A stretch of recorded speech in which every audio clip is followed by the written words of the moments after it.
Hello and welcome to the second IFSC Bouldering World Cup of 2013. From the heat and humidity of Chongqing, we now find ourselves over half the world away, deep in the Midi-Pyrenees region of the south of France. We're here in Millau, home to the world's tallest bridge, the Millau Viaduct, with one point standing at 343 meters above the base of the structure. Now in Chongqing, we were surrounded by 31 million people. Here it's a slightly different story. Millau is home to just 22,000.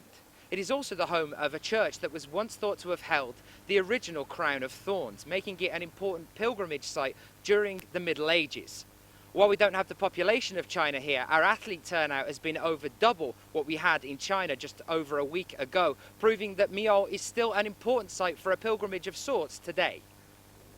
All that remains to be seen is who will take home the golden crown and who will be left with a thorn in their side. Well, welcome back. It is finals time here in Millau at the second IFSC Bouldering World Cup of 2013. The doors have just opened, the crowd are coming in and the route setters are getting ready for a very exciting final here today. What a shocker for the semi-finals earlier as well. Some really mixed results there. For example, Jakob Schubert coming in 13th place, Mina Markovic in 18th place as well. The story is still all about Dmitrii Sharafutdinov, the Russian athlete who started this year exceptionally strong, still looking strong now. The only man other than Jorg VERHOEVEN to have got 3 tops in the semi-finals, and topping the girls as well now, Alex Puccio, 3 tops in 5 attempts. It's going to be a really exciting final. Welcome back. I'll see you in a few moments live on IFSC's brand new website.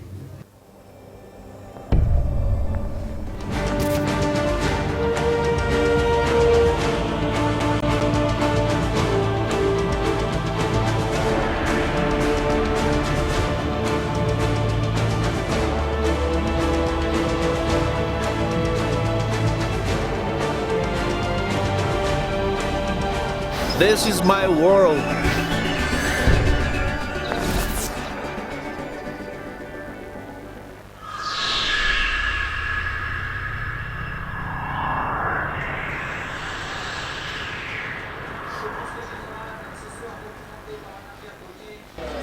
Well, welcome back, guys. Here we are for the finals. As you can see, the lights are off, the spotlights are on the wall, the routes have been set, and our crowd has arrived. I'm Daniel Finn. Welcome back to the finals here in Millau 2013 for the Bouldering World Cup IFSC, second World Cup of our season this year. I'm joined by the lovely Sheila McCarran, yet again, all the way through the finals here. So, hello, Sheila. Hello, everybody.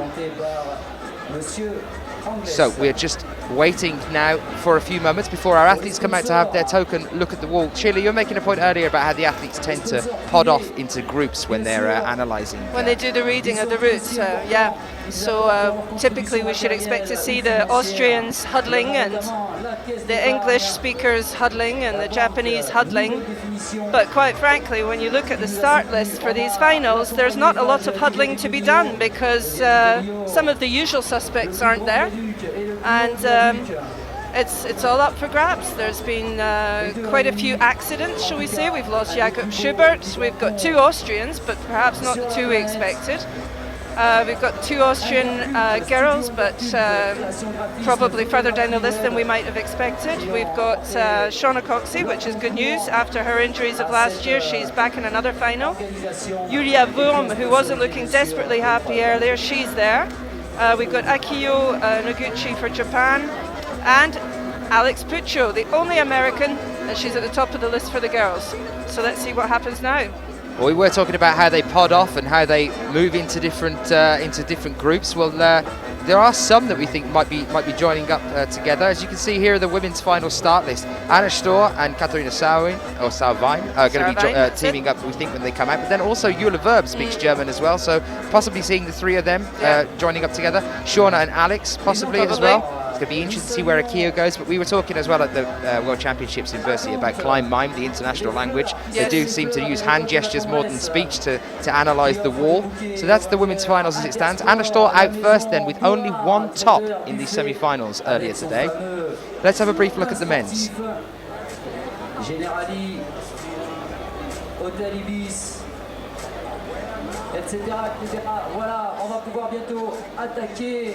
See the crowd starting to pour in now as well.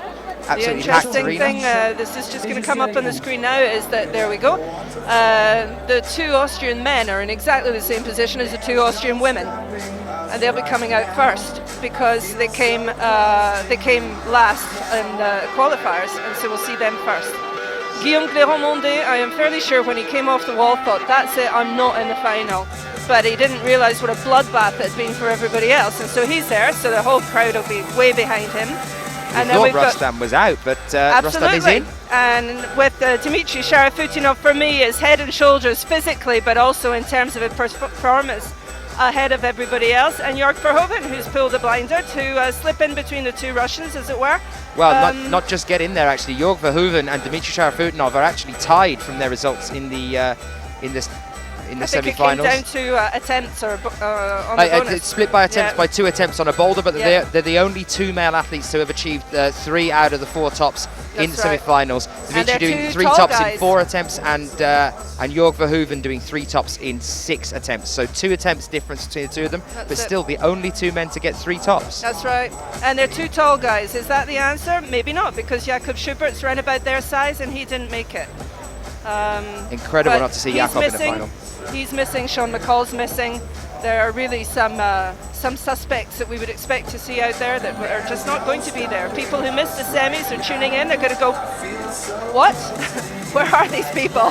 When's Jakob coming out? When's Adam Ondra climbing? Oh, that's another one. We get that quite a bit. As you can see, a packed crowd. Yeah. Dave Barons, Ned Verharley, just there.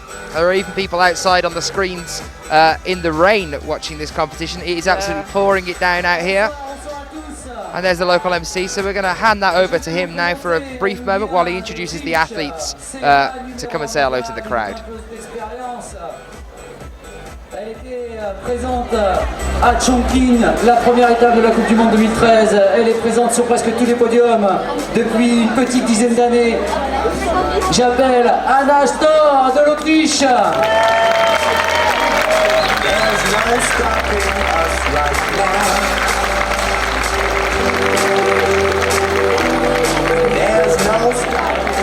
La nation autrichienne, décidément très présente dans le plus haut niveau mondial, avec encore une représentante de l'Autriche.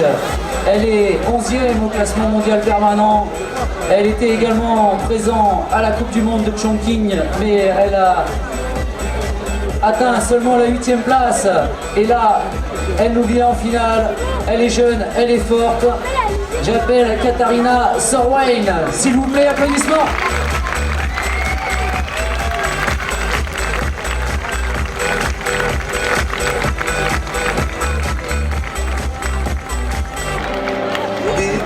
Elle est jeune, elle est souriante, elle est allemande, elle est 6e mondiale, elle était 7e à la première étape de Coupe du Monde de Chongqing. Cette fois-ci, elle est en finale. J'appelle l'Allemande Juliane WURM.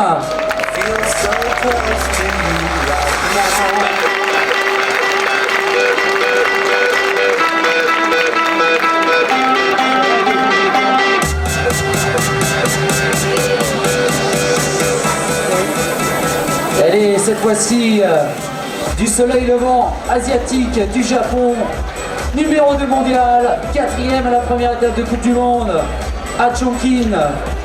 Au tout début de la saison, il y a 15 jours, 3 semaines, j'appelle Akiyo Noguchi.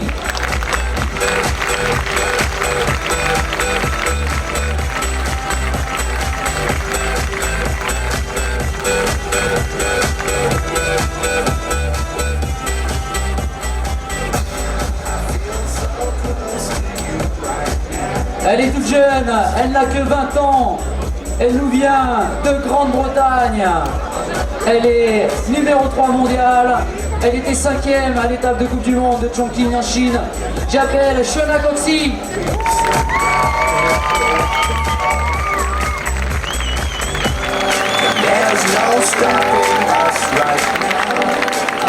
À peine plus âgée, 3e de la première étape de Coupe du Monde à Chongqing en Chine, 5e mondiale, l'américaine, s'il vous plaît, Alex PUCCIO.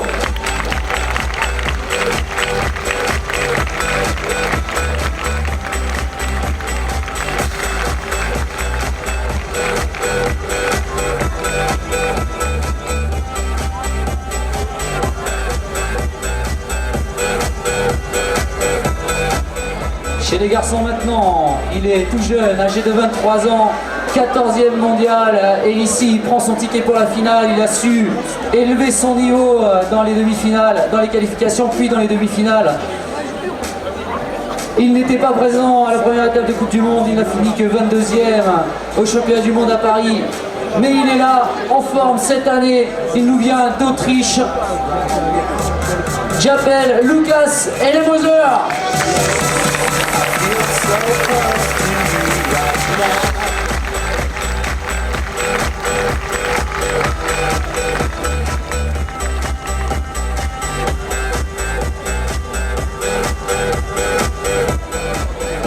Bientôt 30 ans, les 15 ans d'expérience au plus haut niveau mondial, en difficulté, mais surtout en bloc.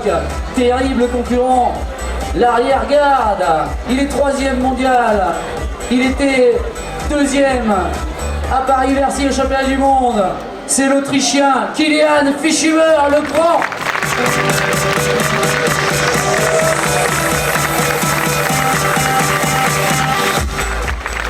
Voilà l'Autriche, grande nation de l'escalade qui truste tous les podiums depuis quelques années. Mais c'est sans compter sur les Russes. Et attention, c'est le numéro 1 mondial, 4e à Chongqing, 3e au championnat du monde à Paris-Bercy. Il n'a que 25 ans et il pourrait bien cette année encore garder sa place de leader mondial. J'appelle le Russe Rustam GLAIRON.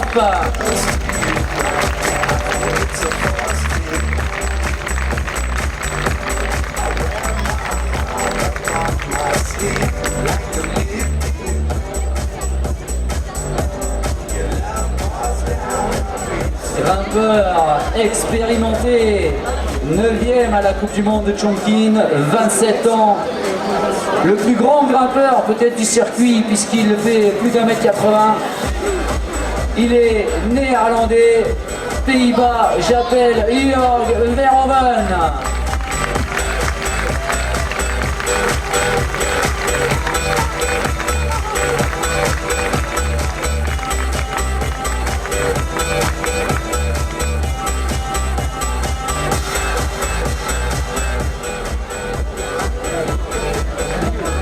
Et on a un petit Français, un Français 6e mondial, un Français 6e à la première du monde en Chine, un Français 7e au championnat du monde à Paris.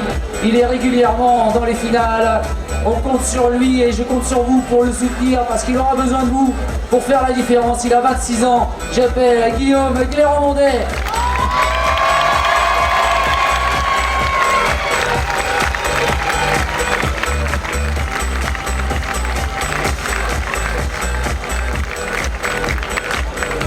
Voilà, encore un Russe, la Russie contre l'Autriche, contre la France.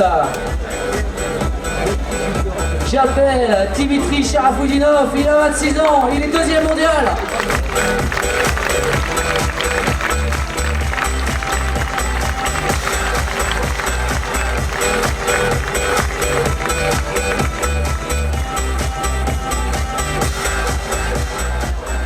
Time for observation, ready? Well, here they are then, our 12 athletes, 6 men and 6 women, now starting their time in front of the wall to analyse the routes and have a little look at how they're going to attempt these problems here. I have, of course, all of the details about the routes in front of me here. We'll be going through them as we move along with the athletes. This is problem 1 for the men here. They're having a look at. Rustam and Dmitrii have a nice pairing there to be able to talk, but Rustam seems to be doing his own thing. Just a point in the rules that people who are not used to bouldering might not know is they're allowed to touch the handholds that are the start of the route, but they can't take their feet off. They can't have a kind of half go at the beginning of it. That's not allowed. They can touch them, but they're not allowed to go any higher than what he's doing just now, Guillaume. I know we're looking at the boys, but just while I remember to mention, there was a camera shot there which showed Shauna and Alex about to come out, and they were laughing and joking together, so they look quite relaxed. Maybe they won't be once they've had a look at the problems. Well, they're having a chat here at the bottom of the wall as well. asking some of the officials exactly what they're allowed to do around this one, as it's a run and jump start. I noticed some black tape earlier when we were walking around them ourselves. There's some black tape all the way down the left-hand side of this boulder. That means that they won't be able to put their hands or their feet on the other side of the structure. In other words, no toe hooks or whatever. It's nice to see that Sport Climbing Australia are joining us in the chat room as well. If you do want to join us throughout this finals, get yourself onto Twitter and use the hashtag IFSCWC. There you can see one of our cameramen. There's Colin down on the ground. Here's the men. Keep your questions and your comments coming in on Twitter, and we'll do our best to answer them and keep our eyes on the screens and on the action in the hall at the same time, because we're that good. Joke. You can see the huge crowd that we've got gathered in here. The seats are all packed, and so is the causeway in front of there as well. This is them having a look at problem one still, the men. It's considering that it's April in the south of France. Originally the plan was that we'd all be outside, but if we were outside we'd be miserable because it's pouring and it's cold. So we're indoors in the warm. A little bit glad of the pretty cool. Glad of the roof. Absolutely, at the moment, definitely. Absolutely, very big umbrella. Just to make you guys aware as well, we've not had quite as many likes as we were hoping. We're aiming you guys and pointing you in the direction of Facebook to get yourselves onto www.facebook.com/sportclimbing2020. Please get yourselves over there. Even if you're a new watcher and you're new to the sport, click like on that page, and that helps with the Olympic bid for September for this sport, not just bouldering, but lead and speed as well, to make it into the 2020 Olympics. Every single like that you send helps us, guys. Every single like is more proof to the IOC that we deserve to be there and that we have a wide audience of people that are fascinated, interested, and thrilled by this sport. And hopefully we're going to prove to you in a few moments' time just why that is true. So they've swapped over. It's observation time for the men at the far end of the hall from where we're sitting. They're looking at number 2. You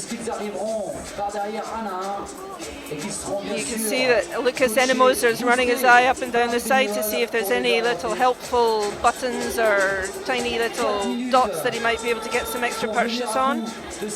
And the girls are looking at these discs with the tiny little holes to start off with.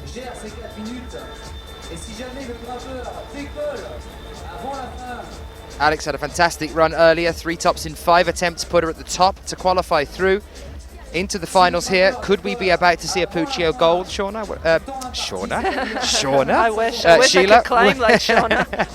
What do you think about that, Sheila? Do you think we could see a PUCCIO gold here? I honestly do. I honestly do. I thought she was looking really, really peppy.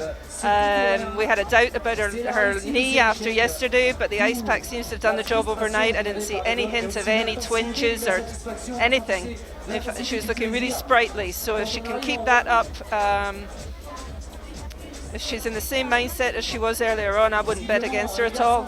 Well, she's got to have an ego boost from the fact that she's qualified at the top of the pile here. Yep. And she looks very calm and relaxed down at the bottom of the wall. But Shauna could give her a run as well. Shauna was looking pretty good.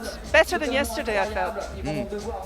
What about Kilian FISCHHUBER? Let's have a brief chat about him as well, and the semi-finals that he had earlier today. Just not convincing for me at all. Said so in the qualifiers, and well, we were saying earlier on, he just didn't seem in it at all. Almost seemed like he wasn't bothered. That sounds a bit harsh, but he just didn't seem motivated. Now he's asking questions. Maybe I don't know. I'm not. Let's in his hope head. that starts to pick up as we move through the finals as well. It's interesting, we were talking as well about the possibility of the Austrians maybe being a little bit tired after going straight from Chongqing over to the Army Championships as well, and then straight from those over to join us here in Millau. So they kind of haven't had a break really, and I know that that's that's only one competition, next competition. They do get breaks in between there, but this sort of climbing isn't exactly the same as normal gym climbing or normal training. No. Would you say so, Sheila? Absolutely. In terms of the routes and the settings. Yes, and somebody said earlier that they felt that the qualifiers were more like a semi and the semis were more like a final, so goodness knows what they're going to say about this final. But I did bump almost literally physically into Heiko Wilhelm, the Austrian coach yesterday. In fact, I nearly knocked him unconscious with a pot plant. And I was saying to him, I thought Kilian looked a little bit tired, and he was saying, no, don't think so, it'll all be all right in the night. So hopefully that's not the case then. Hopefully they've got enough energy to start powering their way into the finals. Just some shout-outs then from people that are joining us on the Twitter feed. Ethan Walker says, these days just keep coming. Sweet finish before we head off to Germany next week. Looking forward to watching World Cup finals right now on IFSC's brand new website. That's a shout-out from him. Suvi is back saying a quick dinner tonight so I can watch the final. Sausage, chips and beans, and good luck to everybody. Thanks for that. No, we're having it home. Mark Swindon, yes, absolutely. I think it is definitely better to walk through the route with someone and the problem with them, because you don't always see it the same way. You're maybe different body shapes, whatever, your different experience, and everybody, frankly, when you look at these, I would say anybody's input would be welcome. So yeah, Mark was asking just a few moments ago, it's the first time watching his the live stream, just wondered if it's an advantage to have a teammate to bounce ideas up at the bottom of the wall. Reading the beta was definitely a problem in the qualifications. I think a lot of the athletes got themselves confused with exactly how they were going to go at the wall, so it's always great to be able to talk it through with someone. I even talk it through with someone before we come and talk and pretend so wise about what we're talking about. I always chat to the head route setters and some of the setters at the base of the wall about the different attempts and different ways that the athletes are going to be trying the wall here. It's a lovely shot of Katarina Saurwein in full concentration on the problem that they're looking at just now. The girls, it's their number 3, which is all in pink and purple. And there's Anna STÖHR as well. Lowest to qualify through to the finals here. Saw her take gold in Chongqing just recently. She did have a bit of a bad run. She qualified 12th in Chongqing as well, if you remember, in the semi-finals there. So quite low down as she went into the semi-finals, but then came back and took gold there. Never rule out the STÖHR. Another question there from Pitch Climbing saying blocks look interesting, running start on one of the women's that looks interesting as well. Do we know the grades, please? Well, I'll tell you, I'll go through the grades for you a little bit later on. Of course, I've got them all here in front of me, but I'd like to talk about them as they come out onto the wall, and then I'll make sure that everybody is aware of what the grading system is. It isn't really graded. These are estimates as well, remember, guys. These are estimates from the head route setter, Manu. I asked them to give just a rough idea of what they would say that the grading of these different problems would be. And we're using the Fontainebleau method for that as well, and I'll take you through those in a few moments' time.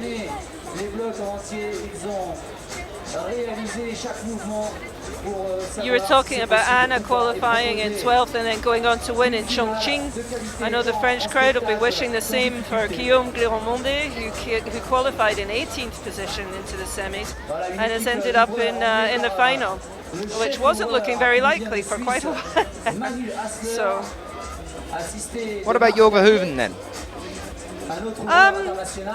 Yeah, I mean, he had a really good semi, obviously. I can't help but think that his height did help him on maybe especially the last boulder, the last problem. But, I mean, obviously he's a great climber. He's always thereabouts. And be interesting to see what he makes, because, again, if you're looking at the different problems, they're all varied again. There's big volumes, there's flat stuff, there's slopers, there's pinches, there's crimps, there's tiny little feet, there's a run and jump for the women, there's all sorts of stuff. So when it's varied like that, it's not going to suit just one height of person or one style of climber. There's something in there for everybody, or for nobody, you never know. Maybe the route setters will win in that cat and mouse thing that I like to think of, where they set the problem and they're hoping someone will solve it. But that's it. Observations up. Manu's definitely given them a run for their money so far in this competition. Absolutely. The qualifications are exceptionally difficult, and then again today at the semis, even harder still. Manu was saying earlier that he's not sure whether these are as hard as the semi-finals, these problems here. He's saying that he's hoping to see a few more flashes and a few more fantastic attempts at this one, a few more tops than we saw from the qualifications. Well, remember we had this chat about the lead climbing, where sometimes the final isn't necessarily technically more difficult than the semi, but they maybe want to, you know, put a bit of a show on and take into account that people are probably a little tense for the final. And the point isn't in the final to eliminate people, it's to let them do their best. So. Well, guys, now the athletes go behind the wall to get themselves ready. Let's, for a moment, have a brief look at the wall. Got a little bit of a treat for you now, and we're going to show you a video of exactly what the problems are here and what we're looking at. Let's have a look at that. Well, a little bit of a treat for you now, guys. We're going to have a little walk along the wall. We don't usually do this, but we want to show you some of the bouldering problems we have here after such an exciting qualifications and semis. This one behind me now, this is men's problem 2. You can see with these large bowl-like volumes in the middle, actually starting facing the audience on this one, hands up like this, before moving to sit in between these two volumes. And then there's a bonus hold up there with a tiny crimp just to help you get up towards the top as well. It's an optional one. He thinks, Manu said that there might be some other people trying a different way of just going straight from the bowls up to the top. Moving along a little bit further, and this is women's problem 1. If you just turn and have a look at this one from here, I'm standing where they're going to be starting because this is a run and jump for the start, using the left foot on the yellow, right foot onto the orange and up for those 2 pinch holds you can see there. The one that's on the other side of the wall is part of this problem. Then there's the bonus hold and relatively easy finish as long as they can make that jump there. This one behind us, this is men's problem 4 over here. So we're starting this one down here with an undercling. From the undercling, you're going to start moving up, taking some pinches, up with the left on this one, a little bit higher, left foot onto this tiny purple hold you can see here, and then starting to move up across the side of the wall, using the undercling before then making a pop-up for the top, which is a relatively easy hold to finish on. A nice finish there for them. Further along then again, this is women's problem 3 over here. As you can see, they're starting on this black area here, this black volume. Moving with the feet from here over onto this pink volume before getting a left foot onto this tiny plate here and doing a bit of a side mantle up on the middle there before then using this, which if we can just get a zoom on that to show you how small it is, that's intended as a hand hold, that tiny red crimp you can see in the middle here. That's to help you get a bit of leverage before you push up towards the bonus hold, before then moving off to the right and then finally up to the top there as well. If we then move over this way then as well, I'll take you over onto women's problem 4. They're a little bit spread out, a little bit scatty, these ones. But we start here down at the bottom, these large holes to kick things off before moving up onto the pink section here and then out with the left onto the green. And then we're going to move up and across to this bonus hold with the right hand, left hand underneath to grab that pink hold underneath it, and then start to try and get a foot into this pink hold here. The next one up, not the big one, the one just above it, and then try and strike out with the right for the green and then up for the top there as well. Along here then, men's problem 3, a little bit further along the wall this time. Starting down at the bottom with this plate, moving our way up onto this collection of pyramids in the middle of the wall here with our 2 hands grabbing this white with the right hand and the tiny red one with the left hand, and then swinging a foot up onto this sloper hold here, foot onto this one as they start to move across, taking the bonus hold and getting this little cling on this side as well on the white one before making a push up for the top. These 2 volumes next to each other, 2 hands on the far right corner, remember, to top out on men's problem 3. Over to women's 2 then over here. Starting on this side of the wall with the 2 hand holds you can see on the hemispheres at the bottom. You just have a look at these 2 starting holds before starting to move across on women's problem 2. A palm onto the left, so a palm on this way, like so, before then starting to move across the wall and then trying to push up for this bonus hold you can see on the hemisphere here, and eventually moving out with a foot on this lower yellow hold here and then pushing up for the top for quite a relatively positive edge on the end of that one as well, but probably going to need a foot to help you secure that one at the end. And then finally, guys, right at the very end of the wall, we've come all the way along. This is men's problem 1, and we're starting off with crimps, and we're pretty much staying with crimps. We start in this position here on this, and then it's a dyno up, all the way up to those 2 in the middle, which is the bonus, before then again using another minuscule hold. You can just see it here at the end of my finger, a tiny blue hold on the corner there. It is minuscule. That's intended to help you then push up for this undercling a little bit higher, the orange undercling, up to there with the right, swinging out with the left, and that's a top. So all of these routes were set by Manuel Hassler, and he's our head route setter here, our chief route setter. He was the chief route setter at ARCO in 2011, and we've had a very exciting qualifications and semi-finals. So let's see how we get on with these problems in the finals. We'll take you there.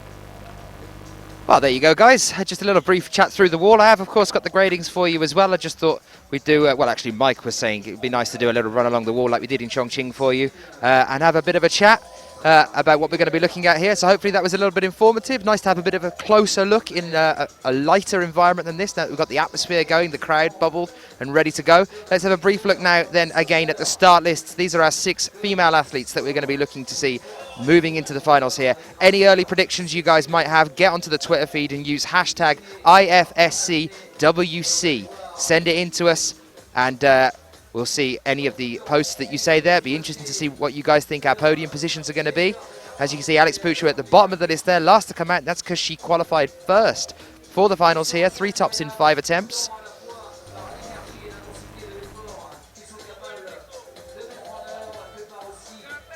And let's have a look at the men's now as well for you then, and the start list for those. Oh, it's running away from us. Here it is. Here we are, men's finals. This is what we're looking at here now then. Dmitrii SHARAFUTDINOV last to come out. Jorg VERHOEVEN right there with him. Both athletes are managing to do 3 of the problems in the semi-finals. What about that as an achievement in itself, Sheila? Yes, 3 absolutely. out of 4. Haven't seen them, yeah. Rustam GLAIRON, Guillaume MONDET for France, and then Kilian FISCHHUBER, Lukas ENNEMOSER, the 2 Austrian climbers, making it through to the finals as well. So Lukas will be the first out for us, Dmitrii the last out. I can't help but think, Dan, that there's people coming in to watch the finals who maybe were out doing other things today, missed the semis, and they're all going, where's Jakob Schubert, where's Sean McCall, where's so-and-so, where's so-and-so? Well, they didn't make the cut, and that's the kind of difficulty we had in the semis.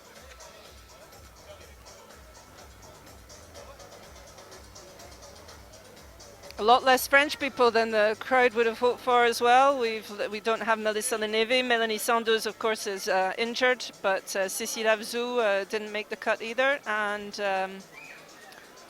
neither did Anne-Laure Chevrier. It's been a bit of a disaster for the French ladies, but quite frankly, the level was very, very difficult.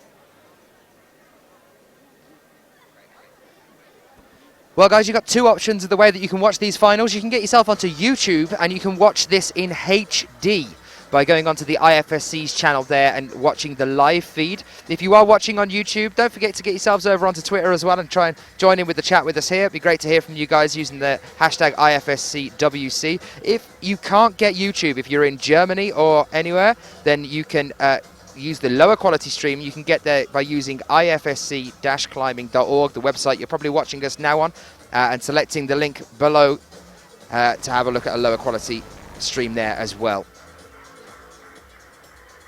See a lot of support for Shauna COXSEY on the Twitter feed. The Brits have definitely been tweeting all week, haven't we? We had a whole bunch of teenagers on Friday. I've forgotten where they came from now. Halsall. My Harrogate Huskies. Harrogate, that was it.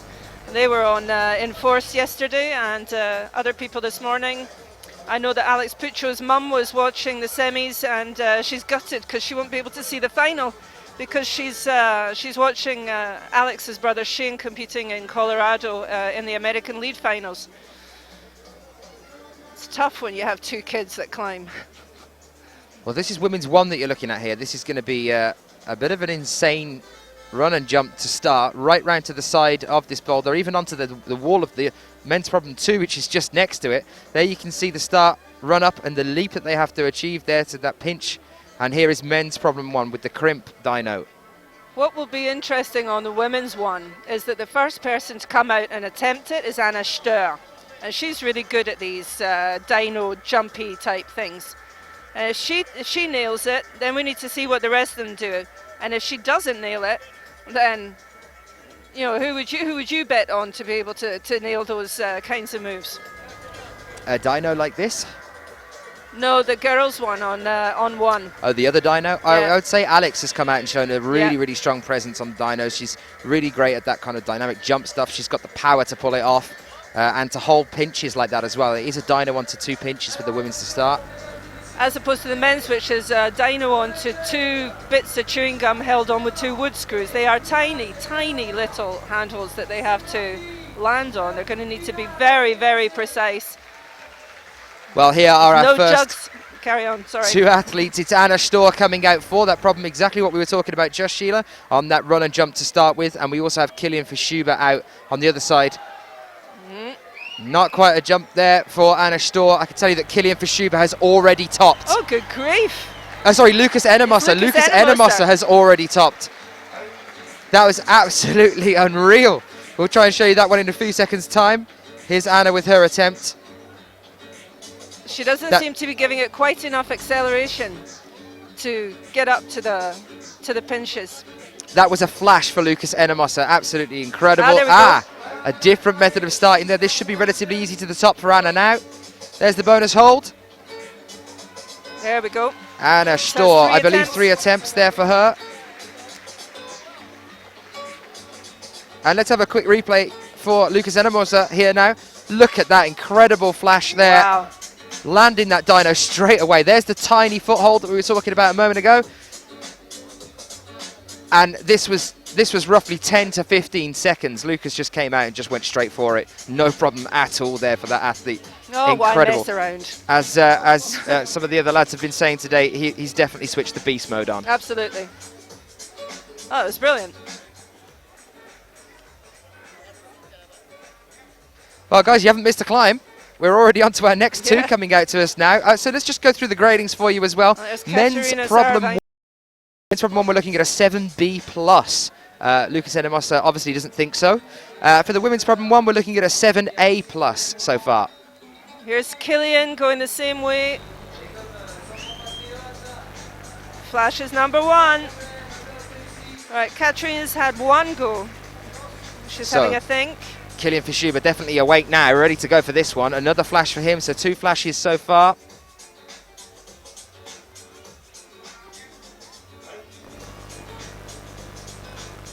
Exceptionally quick. Could this be a really quick final? Is this what's going to happen here?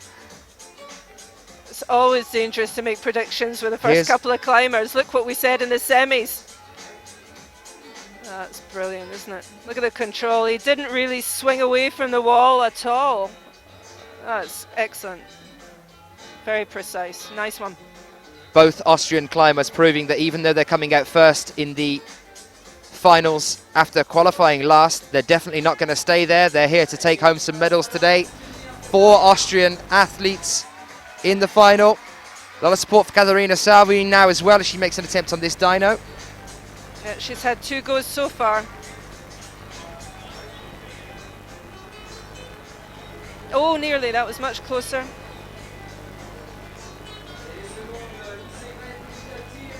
It's great to see Katharina SAURWEIN in the final here with us. There we go. And she manages the pinch.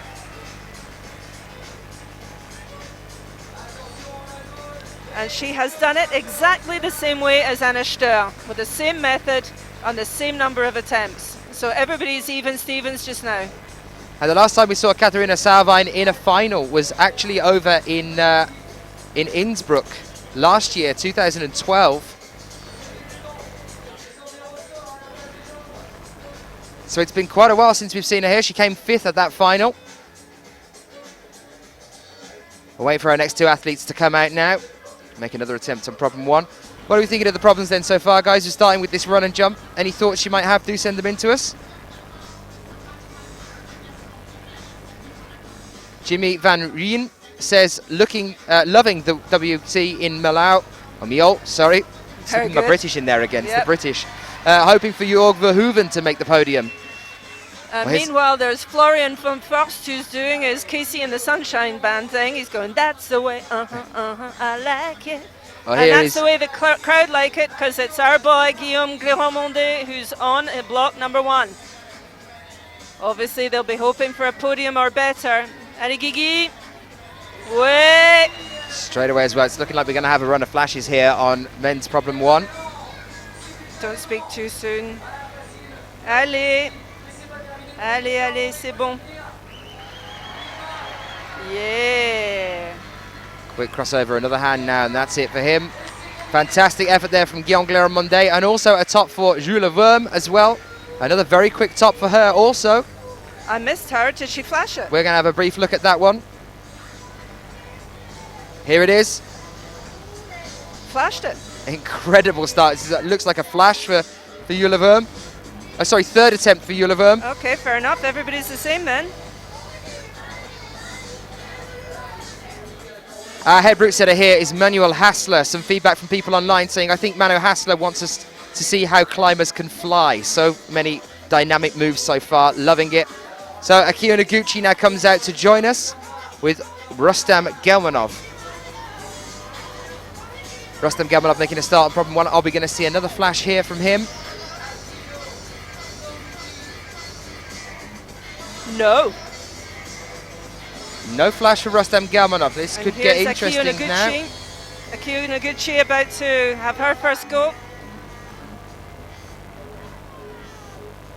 She looks like she's starting a long jump run. Here we go.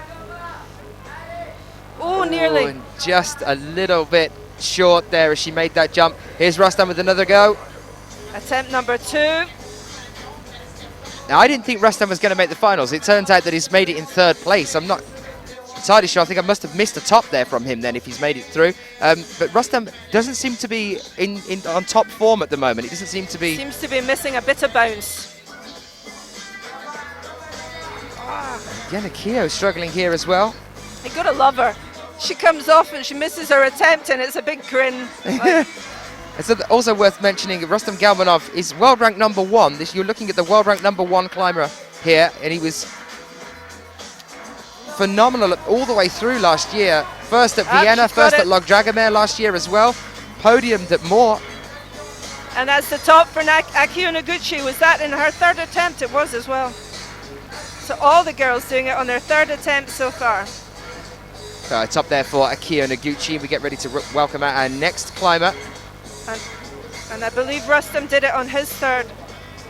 Oh no, he's had his 3rd attempt, sorry. This is going to be his 4th.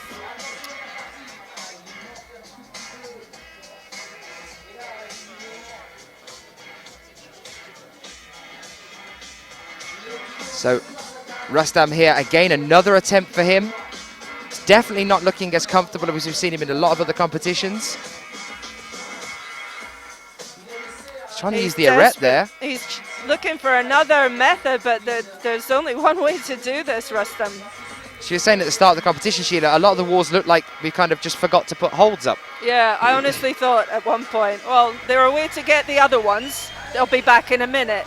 But no. The crowd are getting behind him here. Shouts coming from the crowd here to get Rustam. Time is coming down. Time is counting down. Oh no. Just doesn't seem to have the 1 minute length left on that jump. I mean, he's not particularly short, Rustam. I mean, he's one of the shorter, I'd say, climbers, but he's not particularly short. But usually he makes up with it because he's got like massive, you know, dynamism or whatever the word is in English, you know, bounce. He's usually springier than this. You know what I would say, though? Rustam does seem to have this sort of dislike for the dynamic problems. I mean, we saw him in Chongqing on problem 2 or 3. I think it's problem 3. The traverse going across. So many attempts on that. He actually lost him a place on the podium. He ended up 4th there in Chongqing due to a dynamic problem, much like this one. A big jump on a wall seems to just stump him. Well, it's like I said to you in the semis, if there's one way to lose, you know, run up your counter of attempts, is stick in a dyno, because you can just come off it. He's not even getting to the top. He seems to touch the handholds kind of at the height of where the red tape is, rather than be above them and come down onto them. Yep. Well, that was his last attempt. Nope. No top for Rustam GELMANOV here on the first problem. Well, that's at least settled some stomachs in terms of whether we thought it was going to be a run of flashes today. Obviously isn't going to be. Well, it hasn't for Rustam now. That's interrupted it. We've had to have a couple of attempts as well, I believe, with the men's.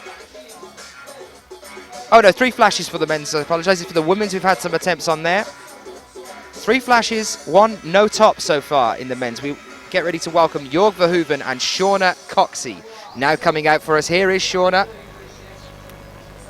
Tell you what, it's pretty nasty actually what we just saw, because he hasn't even got the bonus. Not only has he not topped that first problem, he didn't get the bonus because the bonus is on the dyno. Shauna really taking her time to start this one. It's all about the attempts, remember guys. Oola. Every time she tries, in fact, no, not every time she tries on this one. The attempts shouldn't log because the start holds are halfway up the wall. These first attempts at the run and jumps, there are the start holds, there, the 2 pinch at the very top. Yeah, but you have to get to them. They're still attempts as soon as their feet are off the floor. I'm not so sure I'm going to actually get that checked, see whether she starts once she's got to the start holds or not. We'll have a look at this one. I'm going to find out for you. Sheila's going to find out for us. There we go. Shauna COXSEY then having another attempt here. 20 years old Shauna from GBR. World ranked 3rd at the moment. World ranked 3rd at the end of 2012 as well. Here's a replay of Jorg VERHOEVEN then. Phenomenal effort here, right the way up. No problem for Jorg. Straight the way up to the top there, and there it is. Jorg VERHOEVEN. A top there for him as well. This is a man that we haven't seen in a final since 2008 in the bouldering circuit. We have not seen him since 2008 in the bouldering circuit. So I hate to say I told you so, but I told you so. It is definitely attempts as soon as they leave the ground. And I thought Juliana WURM had done the same number of attempts as all the others. But she's only done 2, so she's in the lead for the moment.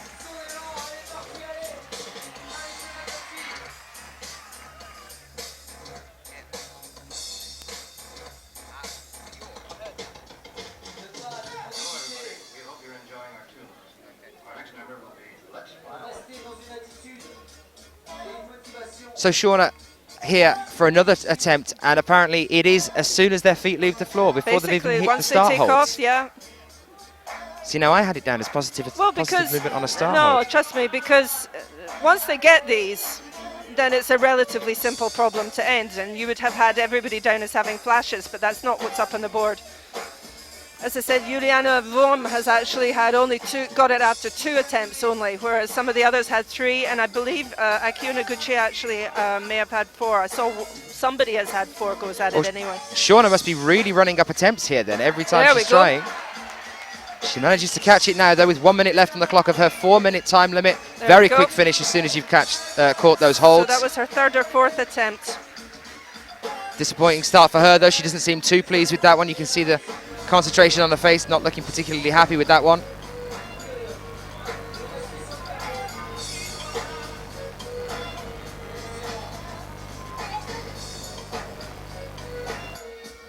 A lot of shout outs from you guys in the tweet room right now saying can't wait to see Shauna COXSEY come out. She's just come out and shown us. Go on, Shauna. I'd rather bet on the IFSC World Cup than on any horse.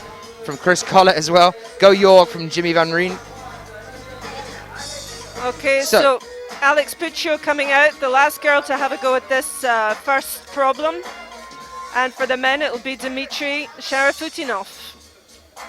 Don't worry, we will have a look at him in a moment's time. It's a bit of a fuddy start there for Alex, though, but she should be quite comfortable at these problems. The dyno.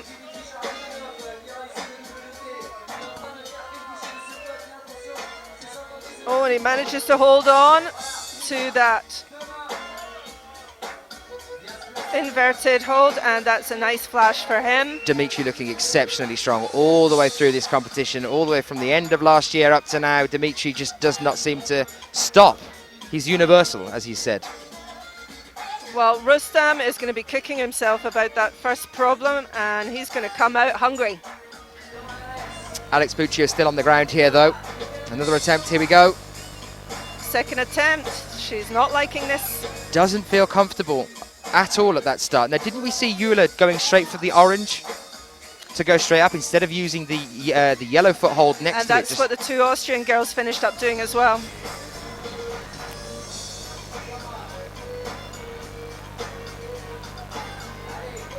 Well, there you can see where the crowd are, just next to her. The pressure of so many eyes on you as you make attempt after attempt on these ones. Serendipity on the feed saying also go on Alex. So some support for Alex Puccio as well. As you were saying, Sheila, as soon as you make that pinch and that, you know, that dyno onto the pinch, it's relatively straightforward up onto the bonus and then to finish Well, it here. is for them. Well, for them, yeah. Kevin Butters on the feed saying, seems that this running and jumping is going to be an important part of competition training in future. Well, what do you mean, Kevin? You think we're going to get more of this in competitions and therefore people are going to have to practice at home? It's definitely an exciting thing to watch, I think. Though it's painful almost to watch Alex taking these attempts. You can see she's getting riled at this one. After feeling so comfortable earlier, she's definitely got to go straight for that orange one, I think, there. The foothold instead of using the yellow. It's just putting her at a very strange angle. And also, remember, her knee was injured during the qualifications yesterday. Yeah, it's got to be at the back of her mind, hasn't it? If I come off this strangely, I'm going to do myself some well, damage. I'm not sure whether it is the left leg that she injured or not, but the left leg definitely doesn't look comfortable as she's taking that first pop at the yellow one there.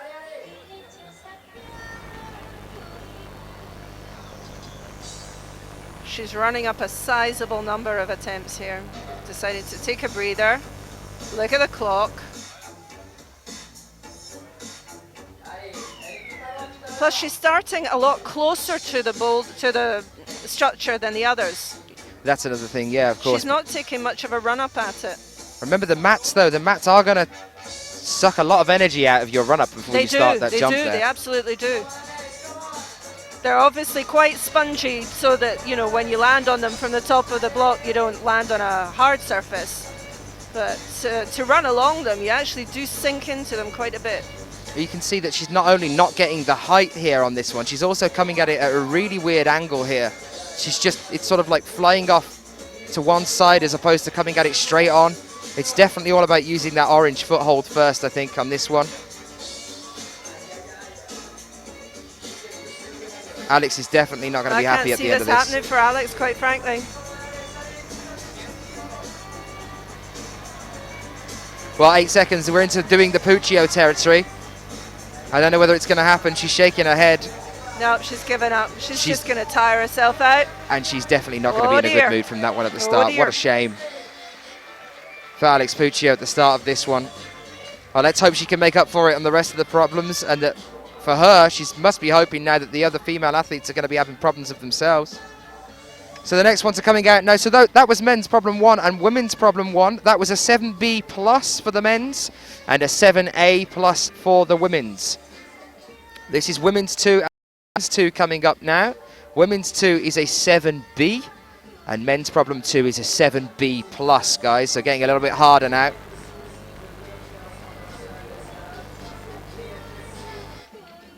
Mark Swindon asking in the chat, seems that yellow foothold there is a red herring. Do the setters use those tactics? We did see a little bit of that at the World Championships where Jamie was our chief setter. It wasn't so much a red herring, but putting a hold on there that you didn't necessarily have to use to get to the top and might put you in a little bit more of an awkward position. But I think it's something that's generally frowned upon. The holes are definitely there to help you get up there. There is a way and a set beta or a predicted beta that we expect the athletes to try these problems. It's kind of seen as unsportsmanly, I would imagine, especially amongst the route setters, to set red herrings on the wall. So not a usual thing that we see.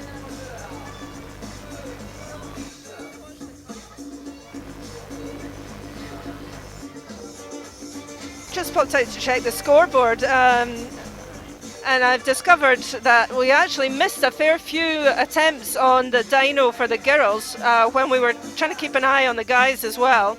Let's just watch how he does this, and then I'll come back to you with what I found out. Now, oh, there we go, he's off. Came out so strong a moment ago. Go on, so Sheila. Alex, as we know, didn't get to the top. But of the girls who did, Julia WURM is in the lead because she had 2 goes. Then it's Anna STÖHR with 3 goes. Akiyo Noguchi had 4 goes. Katharina SAURWEIN had 5 goes, or 5. And Shauna had 8. So Shauna at the moment in 5th position. Alex Puccio in 6th. Anna STÖHR looking okay at the moment, though she has just come down from the wall. This is men's problem 2 that you can see here. This is the 7B plus. Lukas ENNEMOSER came out in the beast mode, looking exceptionally strong on problem 1. He's using nothing but arm strength here. There's a heel hook on that one. He's got to get across to the other dish that you can see on there, onto the right-hand side. Trying different methods of seeing how he's going to get there. But there you are. Ian McKenzie has very kindly posted a problem for all of, a standings after problem 1 for you on there. There's a link on one of his tweets there, so you can have a look at where we're standing if you don't have the phone app. Tell you what, those dishes are going to be very interesting to see the taller climbers on, your Jorgs and your Dmitries, to try and do that. The compression, complete getting turn round, in there. get in, get their heels up. Absolutely. Well, here's what just happened with Anna as she is about to make another attempt here. This is where she is. As I said a moment ago, this is what just happened to Anna. And it's just happened again as we return to it. You can see the same thing happening. Now, the trick is for this one to get your left foot up onto the blue pyramid volume that you can see just there, and you have to do it more or less the exact same time as you swing across. Lucas trying an interesting tactic here. Now, the tactic that's intended by the route setters is to start facing the crowd and then get your left foot straight away up into the dish over on the right-hand side. Whether you do that with a drop knee or whether you do it by turning into the wall and getting that left foot up straight away, I don't know, but Lucas is definitely trying a different method here. Oh la vache. That's... I just hope nobody's going to kind of land on that with their lower rib. You know, the way she came off there? That wasn't looking very comfortable at all. Yep, absolutely. But you can see Lucas is definitely looking for other solutions. Bear in mind that pink thing that he's hanging off on the left there, there's no edge to it at all. It's a complete rounded...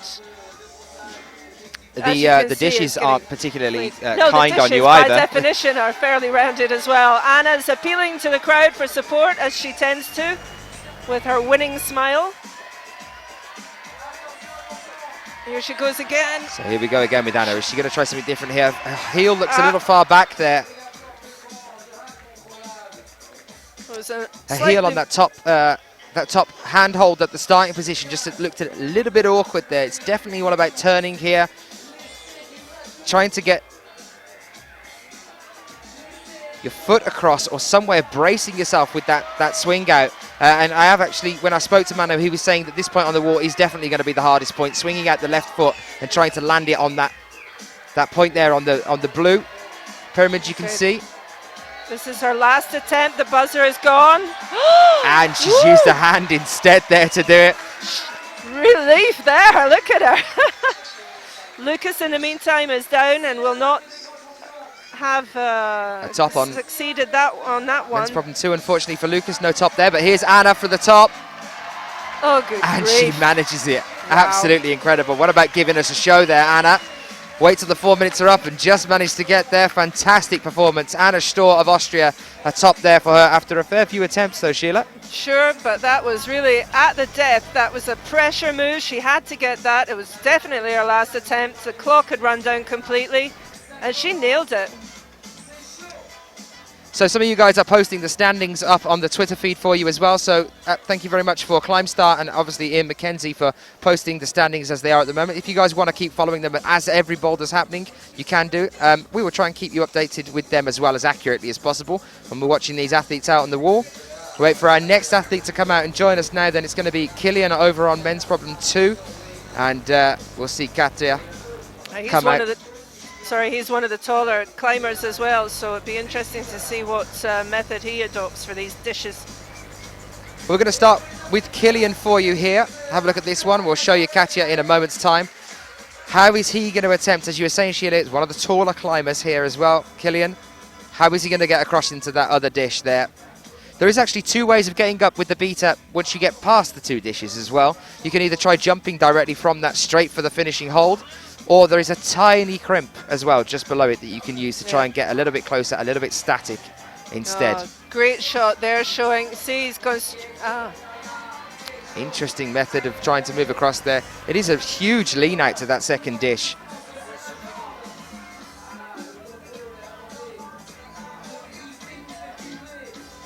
It's 3 minutes 10, here's Katja now back with her. Said earlier, the last final that we saw her at was at Innsbruck on home turf last year, 2012. She came 5th there.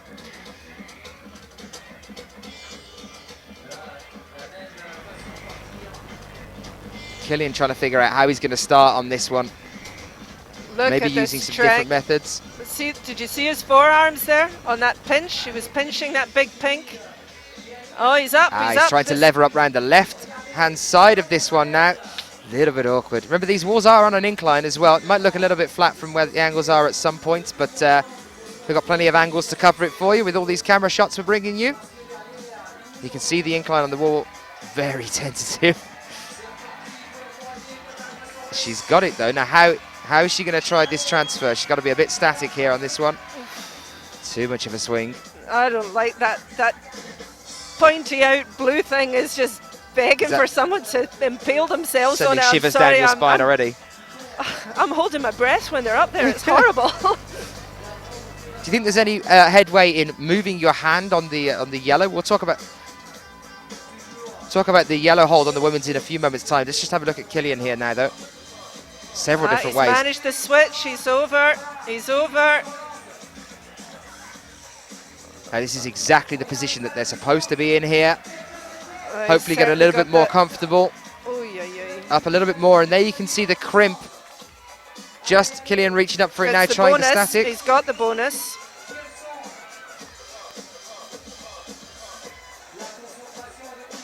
Tentative. Oh! Dan was just saying that, you know, you can do this two ways. You can go for the small crimp or you can go straight for the big final hold that you saw he just touched. Bearing in mind that that's a gamble, because if it comes down to people having the same scores, the bonus can make the difference. If you top the route, you get the bonus anyway. So it's the gamble to say, okay, I'm confident I can get this top. Here's the slip for you. Yeah, and just give it a miss altogether on the bonus, but you need to be pretty sure that you can nail the top to go for that. And it looked a bit awkward there. I was a little bit worried about Kilian as he came down, especially having those volumes underneath him. It looked like he could be falling at an odd angle. Do you think there's any headway now in changing it? In fact, she already has. She did do it there. She switched the hand from using the palm and pushing against it to another grip on there, on that hold before then moving across, and it's stood her in good stead because Katya is now onto the bonus hold. This is live. This isn't a replay of what she was doing earlier when we were on Kilian. She's... 19 seconds to go. That's going to have cost her in terms of energy, what she was just doing there. Because we were concentrating on Kilian, I'm not quite sure how many attempts she's had so far. I'll find that out for you in a second. 5 seconds left on the clock now, so this is going to be it now. Kilian's very close. Last effort for both of them. Show you him in a moment. Here's Katya now. Timer has gone. She manages to stick it again. She has to do it this time now.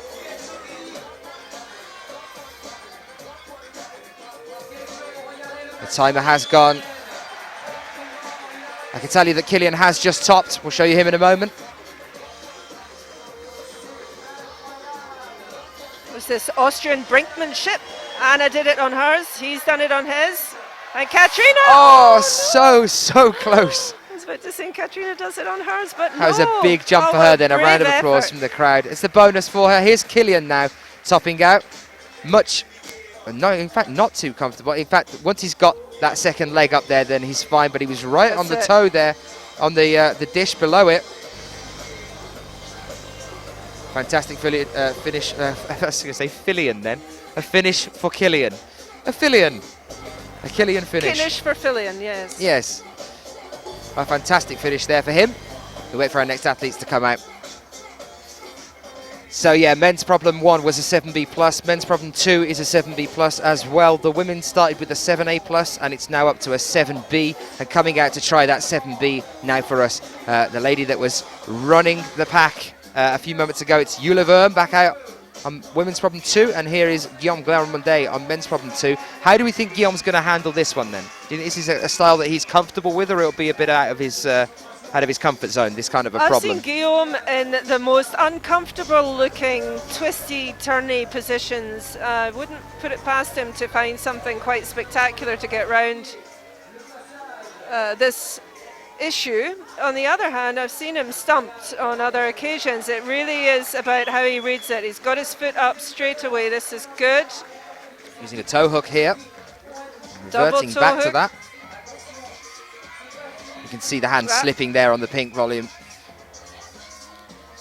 Yula is looking has good made here. it. She's got the bonus already. First attempt. Yula really making a push here. She's really starting to lead the pack. Can she do it? Unfortunately, just not.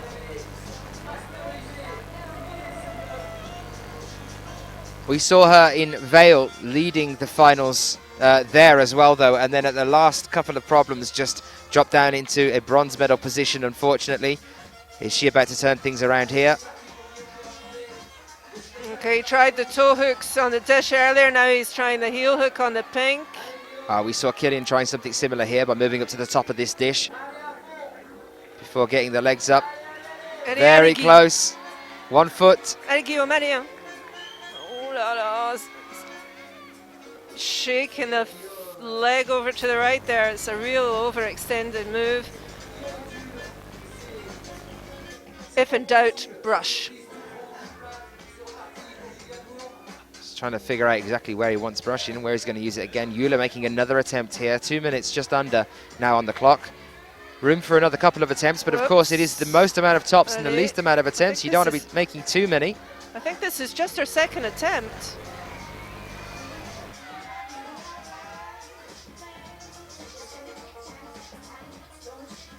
Switching hands here before making the attempt for it, and she's going to use, by the look of things, a foothold. See exactly what she's trying here. Do you think there's any headway in getting your foot up onto the yellow plate before making a push with the top there, I was thinking that, but it is a severe incline, and it would be quite a precarious position, especially with the stuff that you would have underneath you if you ever came off. Guillaume now in a much more comfortable position here, although he doesn't look it, that this is a much better place to be in than he has been before. He's trying to judge how far he is away from that bonus. We heard the 1 minute alarm. I'm liking this, come on. Allez, Guigui, allez, mec. Big stretch here though, he needs to get his feet across into the other dish. This is very uncomfortable now.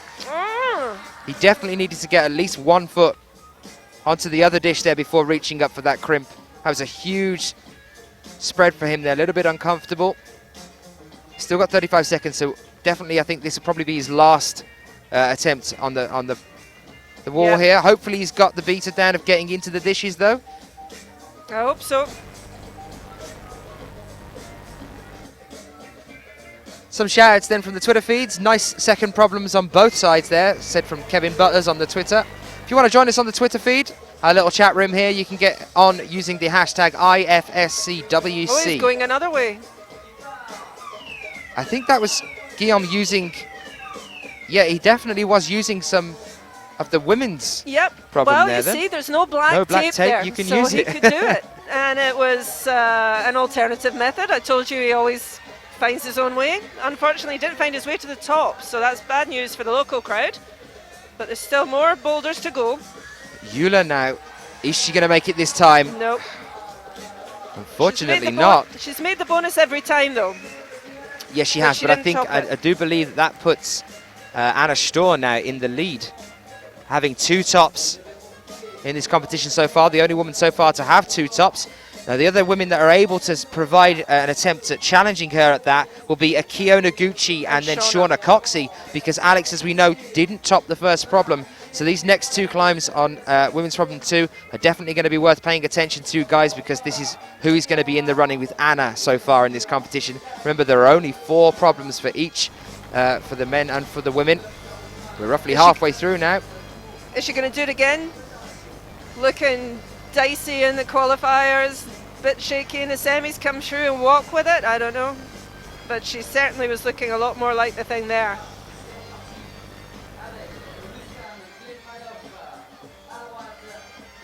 I remember, guys, as we welcome Rustam GELMANOV onto the field and Akiyo Noguchi, that lady that we were just talking about a few moments ago, able to give Anna STÖHR at this point in the competition a run for her money. Rustam has used a lot of attempts so far and remember today. that Rustam is the only one not to top the first problem. And that's another one as well. So he's going to definitely need to get a top out of this one here. So he really needs this if he wants to stay in contention at all. That's 2 attempts so far.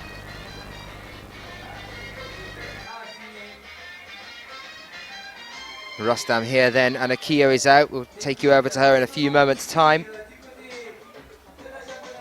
Let's go and have a brief look at her now, actually. Actually, no, I'm being told we're going to stay with Rustam. She's just come down from the wall. We will keep you updated with Akiyo, not to worry. Much, much better way of approaching this one from Rustam. He's got to do some turning here, though. Get the other leg in. There it is. So awkward here. He's got to get that knee down. There we go. This is the position we saw Kilian in a little bit earlier. How is Rustam going to start moving up from here? He's going to need to get a leg up. He's trying for it. We saw Guillaume going straight from this position for the bonus.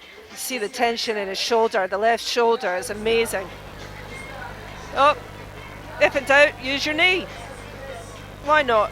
It's absolutely in the rules, no problems. Oh la la. You can see the shake in his leg. Get his hand up a bit if he's going to get his foot up to the left, I think. There is a possibility of possibly moving the bracing leg that he's using forward a little bit as well, because at the moment he's stretching himself due to relying on that foot behind him. If you can move that foot over a little bit.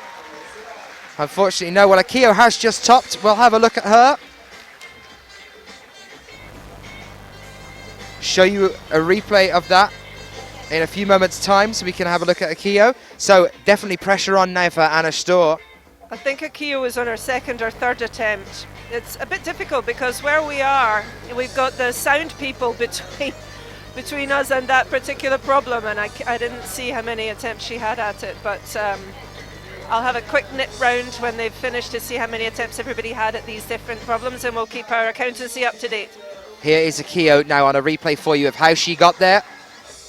Straight up without using the foothold that we saw Eula trying a few moments ago. There it is. Nicely done. Nicely done. It seemed quite comfortable there as well. In fact, I think Anna and Akiyo are the two that are closest at the moment. Shauna, of course, used quite a few attempts on problem 1 before managing to top there. She's going to really need to limit her attempts and hope that Anna and Akiyo use up a lot more as we move through the competition, if she stands a chance of pushing for the gold here. That's exactly true. That's exactly it. Rustam here now, still on the ground, less than a minute on the clock. He's not a happy bunny, is he? Florian von Forst on Twitter saying problem 2 really interesting, and Brooke Wheatley saying these problems are crazy. Definitely so for men's problem 2. Yeah, guys, do you know what? We're not done yet. Oh, it gets more intense as we go on, I can promise you that now. Yep. Welcome if you are just joining us. This is the finals in Millau in France for our Bouldering World Cup number 2 of the year. Look at Rustam trying, Rustam, that's amazing. just bypassing that second dish entirely here. Gets the bonus. He needs this. He really needs this. 4 seconds to go. He can't come off now. He's got to be careful here. It's do or die, mate. Come on. Oh, an unbelievable. Rustam slips. Nightmare. As the buzzer goes. Rustam definitely not going to be very happy about that one at all. I believe that means that we could possibly be ruling Rustam GELMANOV out of this competition in the finals. You kind of need to flash the next 2 and everybody else basically go down the pub, I think. So, yeah, if we see 2 flashes from Rustam and everybody else use up a load of attempts and not top, maybe Rustam has a chance. But I think, unfortunately, that knocks him out of the chance running for the medals. Would you bet on that happening with Dmitrii SHARAFUTDINOV in the shape he's in? Ah, that's another one as well, I'd say. I think I wouldn't.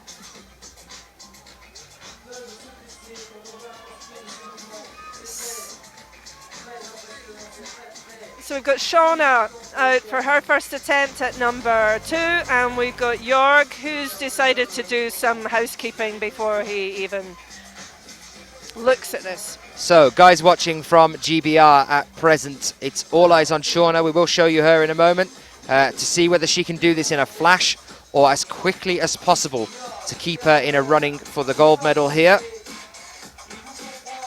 Jorg Verhoeven, the man that we have not seen in a bouldering final with the IFSC since 2008. How is he going to get on with this one? Jorg's off, and Shauna's about to make that cross, Sheila. gonna have to move across. And she is, what we were talking about earlier, using the foot onto the yellow. She's gonna flash this, Dan. She's gonna flash it. Come on, get your foot Hang up, on, don't sweetheart. speak too early. She's got her foot still on the starting hold. She definitely needs to get that that right foot away from that hold. That's not a good place to be there for the jump. Is she gonna manage it? She could have. It's too low, definitely, that starting hold. But I she think. had her hand. She had her hand. Sheila's fault. Cheers, Mike. No, it's very difficult to talk when people are speaking in your ear, but I was just going to say to Dan, remember your own words, which is to say that Shauna will do it her own way. Absolutely. We've been saying it all the way through the competition. They're not playing the right song. We're getting Je ne regrette rien, it should be my way, you know. Well, we've already seen, exactly, yeah, absolutely. We've seen her all the way through this comp using a different beater. They're playing I Did It My Way. I love it. Shauna, as we were talking in the qualies and in the sems, tends to use a different method sometimes, but she does get there usually.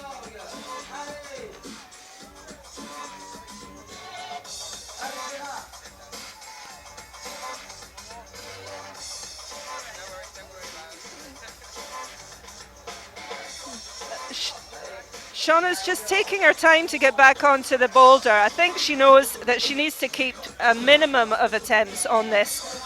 She's had one, she had her hand on the final hold.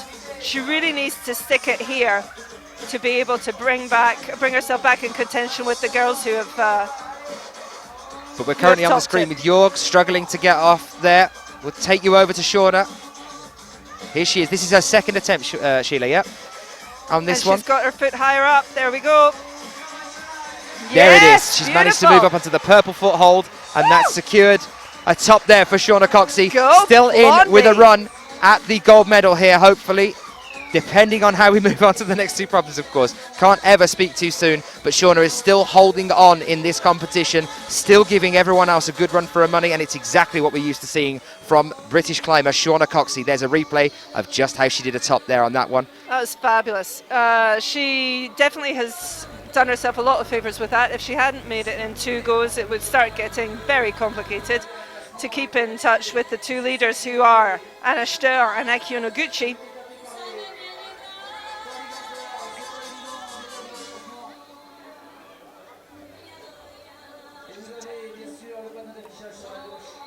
And of course, Alex PUCCIO really needs to try and stick this on the first go to have any chance of keeping up with the others. But at the same time, you know, everybody else could have a nightmare on numbers 3 and 4. This has got to be Jorg's last go. There's only 4 seconds left, and it's a no. I don't think he knew the clock was there then. I think he would have had another attempt at that one then. He'll be very disappointed with that one. Unfortunately, no top for Jorg VERHOEVEN here. You know what this means, Dan? It's Kilian's the the only guy that's got the 2 tops so far. The guy that we Kilian- were saying was looking really flaky earlier on. He's in the lead. But a man that could definitely turn that all around is about to emerge for us. That'll be Dmitrii SHARAFUTDINOV. Now, is he going to give Kilian a run for his money? Fascinating, though, to see the change in Kilian from the semis moving into the finals. This is the best job in the world. I'm so happy to be witnessing this. This is great. Another fabulous competition. Remember, we were up and down like roller coasters at Bercy. It's like the same thing. Anything could change. Turn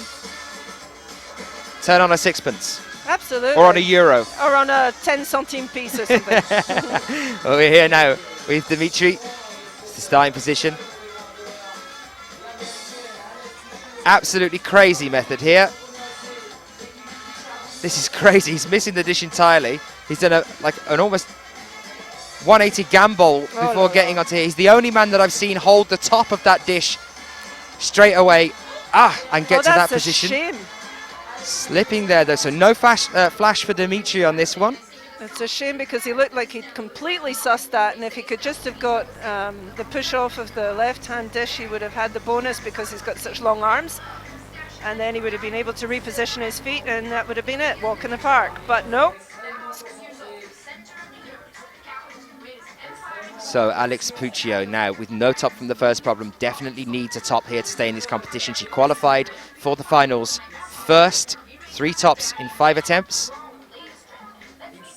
How is she going to get on now that she used up so many attempts in terms of using up her energy on the first problem? And as I was saying, in terms of using up her energy on the first problem, and then now having to come out again and go again at this one without the top, so her mental, her mindset is going to be affected here as well after not having the top at the start, and also she's going to be a little low on energy after that many attempts on a bad knee as well. Yeah, she definitely needs this as a confidence boost. She's done it. She's over. She needs to stick the final move. Just chalking up. Come on, Alex, you can do this. Oh, surely she's not going to go that way, is she? That's it. 1 minute 40 now roughly left on the clock, but a good position to be in here. No, Alex, I don't see it, sweetie. This is a big jump again for her. That's better. Any. Oh, good girl! And she sticks it. Absolutely fantastic there for Alex. I believe that was her second attempt. That's good news. It would have been a shame for her to not top either of the first two blocks. It would have kind of put her out of the running. So this is good news. Dmitrii's got a minute left. So he's still on the ground here. Must have used some attempts up. Still using that same method of getting up. Now, this is how he slipped last time, and he slipped again now. This is maybe definitely time to start thinking about a different method here. This is going to be fantastic for Kilian. Considering Kilian didn't use too many attempts to get up to the top here. Dmitrii's definitely using them up here. And it is Kilian and Dmitrii in the running here for this gold medal currently so far. Are we about to see Dmitrii crack? That could be an interesting one after looking so strong all the way through the qualifications. I wouldn't want to see any of them crack, Dan, and absolutely no disrespect to Kilian whatsoever, but if Kilian FISCHHUBER wins this competition... Dmitrii SHARAFUTDINOV just relaxing with a knee bar there. As you do. Just going to hang around for a little bit. On a Saturday night, hanging around in Millau. And the time has run out, so maybe he'll just stay here for a moment. You can see he's just shaking out the lactic acid. Give us a wave. He looks quite comfortable. Give us a wave. No, I was starting to say that if Kilian wins this, it will be what the French call la casse du siècle, the hold up of the century, because he just wasn't in it this morning. He's definitely in it now, though. Oh, he's in the zone. Straight into the final. Good grief. Looking hungry for it. Had a word with his missus, and she had a word with him. Yeah. Let's see how Dmitrii's going to get on here. Oh, no, unfortunately, no top for Dmitrii SHARAFUTDINOV. This is cat amongst the pigeons time, folks. It's the all only on one Kilian. to top that one was Kilian. It's Kilian now, leading the pack. The only man so far with 2 tops. And we get ready to move on to problem 3, guys. What an eventful final already. So many turnarounds. Fantastic, phenomenal setting by Manu Hassler. Incredible route setter. And we're here now with problem 3. We're going to be moving over to that one for you in just a moment's time. So for the women, we're looking at a 7A for problem 3. So a little bit easier in terms of the rough grading estimate that Manu has given me. So a 7A plus for the women's problem 3. And for the men's, on men's problem 3, we now enter what Manu refers to as the hardest for the men's problems. It's a 7B plus, much like 2 was. But he's estimating that he thinks 3 is going to be the most difficult for the men's. Well, as a 7B plus then for men's problem 3. Considering that only one man got to the top of the one we just saw, what are we going to have on this one? Well, that's interesting. Guillaume Grelmonde, well, we've already spoken about Kilian being up the front. Guillaume in second. Which was not looking good when he was 18th in the qualifiers. We had 3 tied third places there, though. One top, one attempt, one bonus, one attempt. It's on a dime. Here's the women's for you now as well. Akiyo Noguchi leading the pack here. 2 tops in 6 attempts. Two bonuses in 6. Anna STÖHR behind her, 2 in 9, and Shauna COXSEY 2 in 10. Only 1 attempt behind Anna STÖHR. Yep, she really pulled it back with that second boulder. That's what we were saying. Oh, Anna's down. And Anna's down on the first attempt here on women's problem 3. Could this be good for Shauna? Let's go over to Lucas now and have a look at Lucas Ennemoser. One go, that's 2.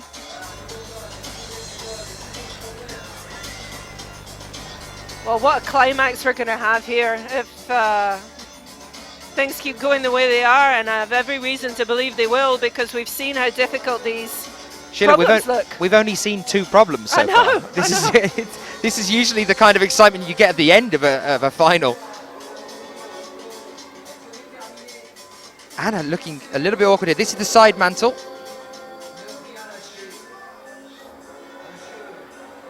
I wonder whether she knows.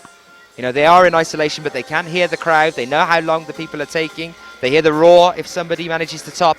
There is a big board to one side as well with the results on it. The problem is, I think, that they're not going to be focusing out towards the crowd when they come out. The crowd can see the results, but these guys, as you can see, Anna now hasn't taken her eyes off that wall. A brief look at the clock now. Do you know, back to the wall. I think that's a really interesting point. At this level, what do they actually see? What do they hear? What are they thinking? What are they at, you know? Any club climbers will know you come out for a final and you're kind of focused, but there is this kind of noise of the crowd, but just how lucid you are about what else is going around. She's got the bonus. She's made the bonus. She did look a little bit shaky there, but she got to it. Out now to the right. Feet up into a tiny little foothold there, and then up for the top. So there it is, Anna STÖHR. Used some attempts to get there, but she did get there. We're going to have to see.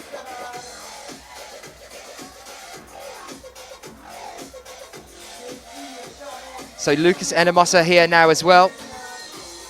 Up to the bonus point we were talking about earlier. It's now this cross over from there to swing your foot out onto that sloper you can see. And this point on the wall, again, is the crux. And this is the point that Manu was saying he thinks is going to be the hardest point to get round. You can see, Lucas, the concentration, the exertion. Sorry, his elbow was up there. It was just a matter of time till he came off. Wow. Let's have a replay for you of Anna's top then. Have another little look at that one. See, once she got to that point, it was fairly plain sailing. She did it with one hand and then secured it by grabbing the top of the hold. It was definitely the lower point on that wall that was the trouble for her, the trickiest part of it. She seems pleased with that one. Lucas still on the ground here then. She's got 3 tops, Dan. She's a happy climber. I would imagine she would be, yeah. She's looking in a very good position now. Are we going to, you know, she took gold in Chongqing just over a week ago. Are we going to see the same thing happening again? I would love to see Dmitrii SHARAFUTDINOV pull it back again and take another gold here as well. I'd hate to see his run end so soon. Although I am, of course, rooting for Kilian as well. You can't not root for Kilian.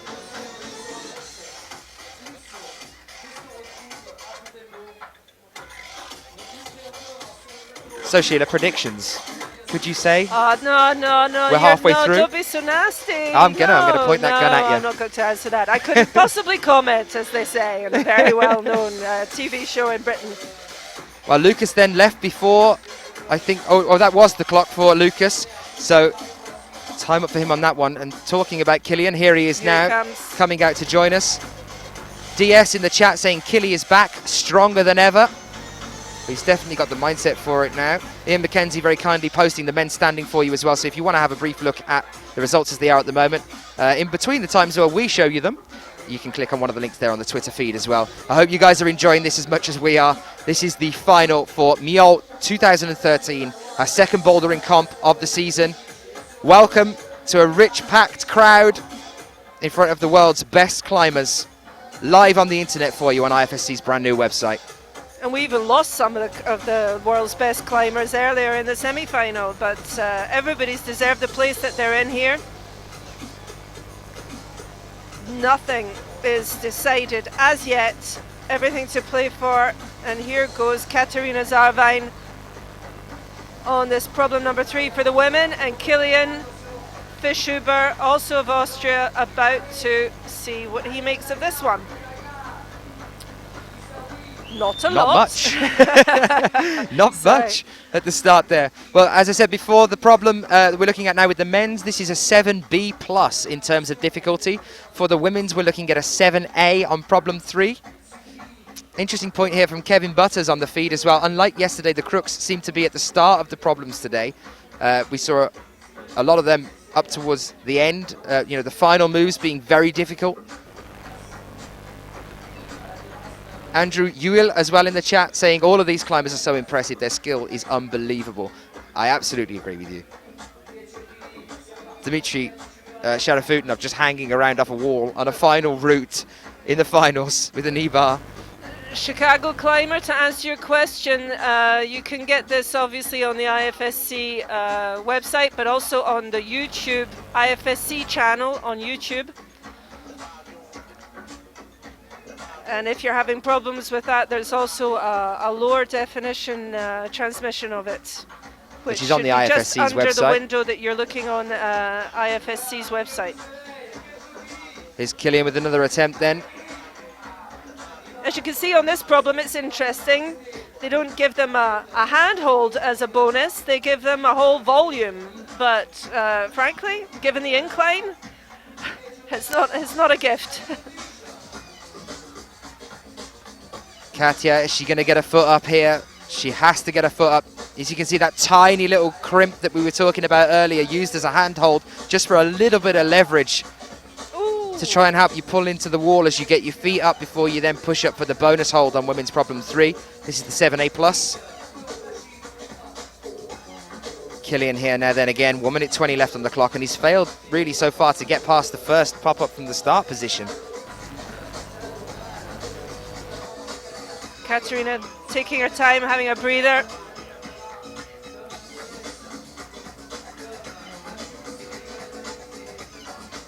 LW on the Twitter, that's exactly what I said at the start of our coverage. I was sure that people would be coming in going like, what has happened? Where's Sean? Where's Jakob? And you're mentioning both of them. Unfortunately, they just didn't make the cut. They were just under. The level of the semis was such that even those great climbers didn't make it into the final. I believe Sean McCall was 9th and Jakob Schubert was definitely 13th. So very low actually, you know, nowhere near the top 6 for Jakob. A real surprise there. Such a shame as well. We love seeing Jakob. By his standards, absolutely, yeah. Well, we're still here with Katja. 20 seconds left on the clock. She's got to get back on this wall now.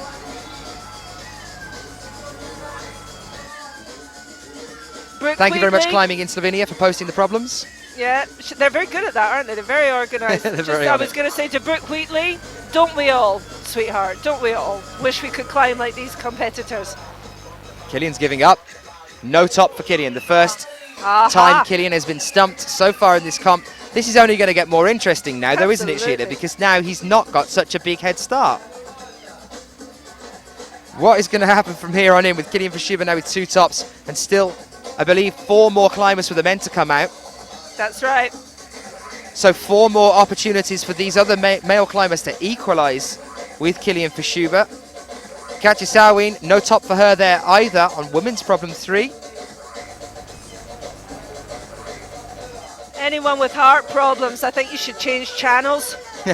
Go and watch EastEnders or something. It's going to get very, very tense towards the end here. There's going to be screams, there's going to be tears. Manu just, I mean, he's come into the competition setting the bar high with the qualification straight away. This is our chief route setter, Manu Hassler, and he's just not stopped delivering all the way through this competition. Really incredible problems here. Pretty well named because he's given a lot of hassle to these people trying to figure out how to get around the problems that he's set.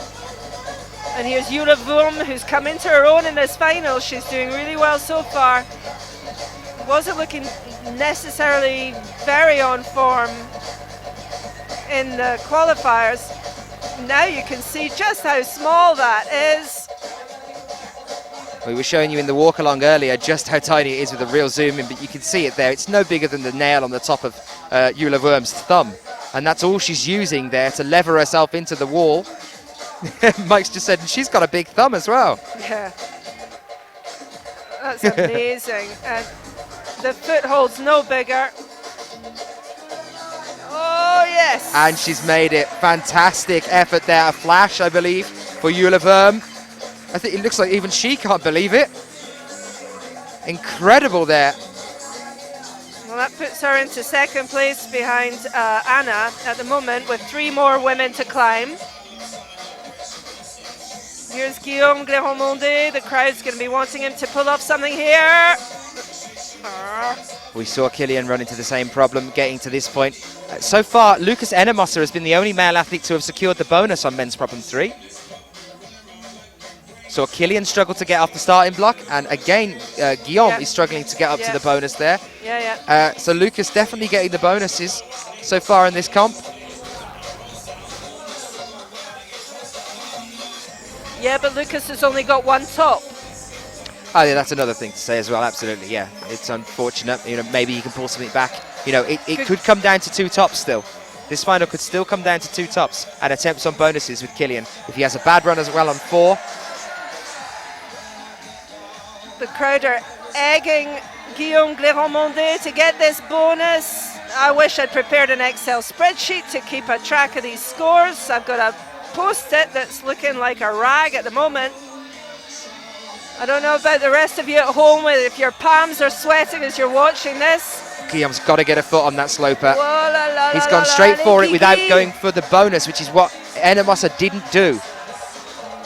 But it's definitely the right way to do it, I think. Ennemoser didn't swing the foot out onto the sloper before trying to move over to the bonus. And it might help to get a little bit more leverage as you then move across over those pyramids. And there's Colin. Unfortunately, can't give us away because he's concentrating so much on giving us a different angle there. There is Colin's angle. You can see the crowd in the background there.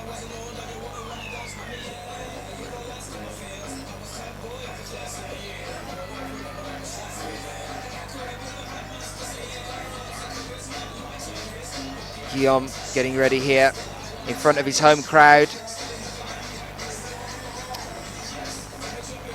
The only French athlete to make it through into the finals. Guillaume, the only French athlete to make it through to the finals. Yeah, despite a large contingent, obviously, because when it's the host country, they get to put more, they put their reserve team out as well, you know. But yeah, Melissa was unlucky, I think. There was quite a lot of young climbers where I'm sure will have learned from the experience of this competition, but I was speaking to Elsa Ponzo earlier, Manon Chappé and Margot Pucheux. Yep. This is his last attempt. This is it. And he's managed to hold it as well. The crowd are really behind him now. The timer has gone. This is it for Guillaume. World ranked 6th. Has been as high as 3rd on the world rankings, the World Cup rankings in 2011. Can he make it up there again? Got the bonus. He definitely reached the bonus there on that one, but no top there for him. He got the bonus, but the look on his face is as if to say, like, what are these people on that set this? What are they trying to do to us? Well, no top then so far for men's problem 3. Nope. Are we going to see some more excitement coming out when we move on to our next few climbers? We still have Dmitrii to come and Rustam. They're the kind of guys that just come out and make problems like this seem Rustam really needs to. Easy. He really needs to. And Rustam needs it. Because he's got nothing so far. And Dmitrii needs it to start giving Kilian a run for his money, as Kilian has 2 tops and he's the only male athlete so far in this final to have 2 tops. Here is Akiyo Noguchi then, currently leading, other than now the fact that Jule has jumped up after having competed on this problem. But at the end of problem 2, Akiyo was right up there. She's already got 2 tops. If she gets this, she'll be the one that's pushing Anna.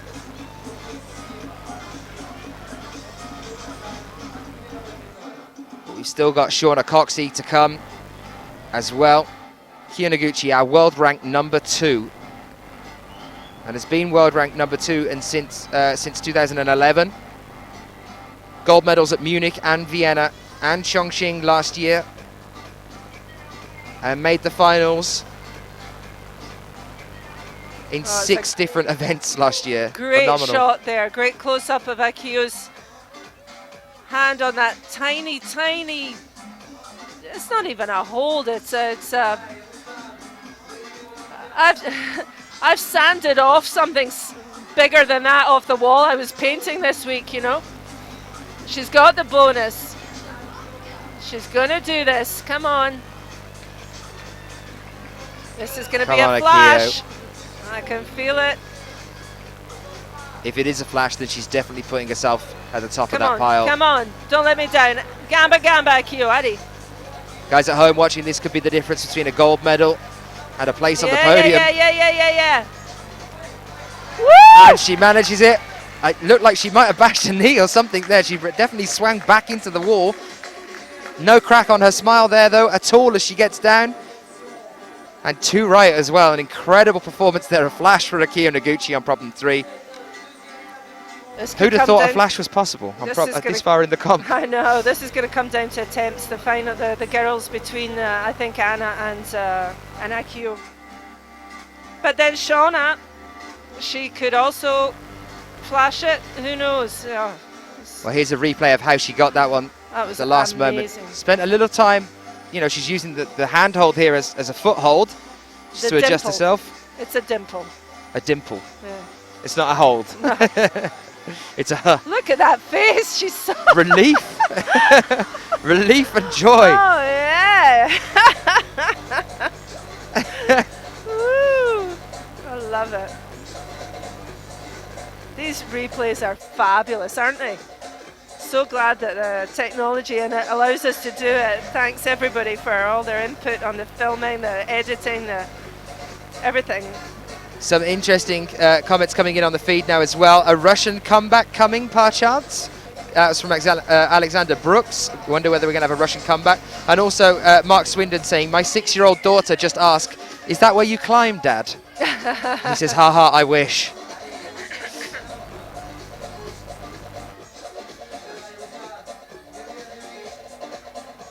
Another shout out from the IFSC as well now. Please do, if you are watching, and if you're loving what we're watching at the moment, get yourself over onto facebook.com/sportsclimbing2020 and please click like on that page. If you've already done it, send it out to your friends. Keep getting other people to come and try and get a like on there as well. We want to try and push for the Olympics in 2020. We're in the final 7. The decision is made in September, and every like that you guys send in, it gives us an extra inch closer to that dream. So please do that one for us. That's www.facebook.com/sportsclimbing2020. Sheila, what are you going to say about Rustam? I was going to say that Rustam is looking like he's lost his bounce again. He's not getting up to this at all. Is it a height thing, do you think? It's a bounce Energy thing. in the legs? It's a bounce thing. Time has gone. Rustam leaves. Not even making the first move from the starting hold. Unbelievable turnaround. World rank number 1 at present. 0. It's a big 0 No tonight. tops at all. The only man so far in the final. Our world ranked number 1 is the only male athlete in this final to have not had a single top so far. My high technology post-it proves this. That is unbelievable. So not only have we got the tension of tonight's competition, but this just throws the whole season open for the bouldering. But who's going to push towards the World Cup rankings at the end? Absolutely. Remember that these results are all tallied up, and at the end we have our World Cup ranked final kind of podium positions. Rustam took the gold there at the end of last year in Munich, and Shauna COXSEY, the lady we're looking at right now, ended up in bronze, taking the 3rd place position on the overall World Cup last year, despite having a broken leg and missing the last 2 competitions. As you do. And right now, this is the important point for Shauna. If she can flash this, I believe she's level with Anna. There's only one attempt between the 2 of them. I'm holding my breath. It's looking good. It's good. Come on. One hand onto a bonus. Got to be really, really careful here now, Shauna. I believe everyone from the British Isles that's watching this one is going to be holding their breath right now to see whether Shauna can get there. One jump, Shauna, one jump. Woo! And she manages it as well. Shauna COXSEY definitely still in this competition. A flash for the British athlete, Shauna COXSEY. Unbelievable. World Cup ranked 3rd. Shauna proving that she's not happy to stay there this year at all. OMG. You're getting down with the kids now, Sheila. Oh, God. That's The Harrogate amazing. hustlers are in here somewhere. I'm sure they'll they get are. that, They should that be kind in of bed. lingo. I'll give you permission to stay up and watch this. Oh, la, la, la, la. Jorg Verhoeven now here on men's problem 3. 7B plus this one. And unbelievable, we haven't seen a single top here yet on this one. In fact, we've seen 2 of our world's best struggling to move past the starting position on this one. At the same time, when you look at it, it's not that unbelievable because it really is nasty. There's Jorg's had one go. A comment here in the chat room then as well. James Ellis saying, loving these replays. It's so great that we have the technology to do these. Easy on the free wine there. I'm not sure what the free wine comment means, but thank you very much for the compliment on that one. Mike will be very pleased to know. No, he's quoting what I said earlier. Did I miss that one? And I think the implication is that I'm on the free wine. Well, there is no free wine here. In fact, not even paying wine here. We should get free wine. We're in France. We should do. We should do. And don't look we at get that it on the crowd. National Health? No. Look at that crowd. Yeah. Place is packed. And the atmosphere is electric. Seriously, everybody's like... It's almost silent, I would say, other than the music that's here. The crowd seem pretty hushed to see what's going to happen here.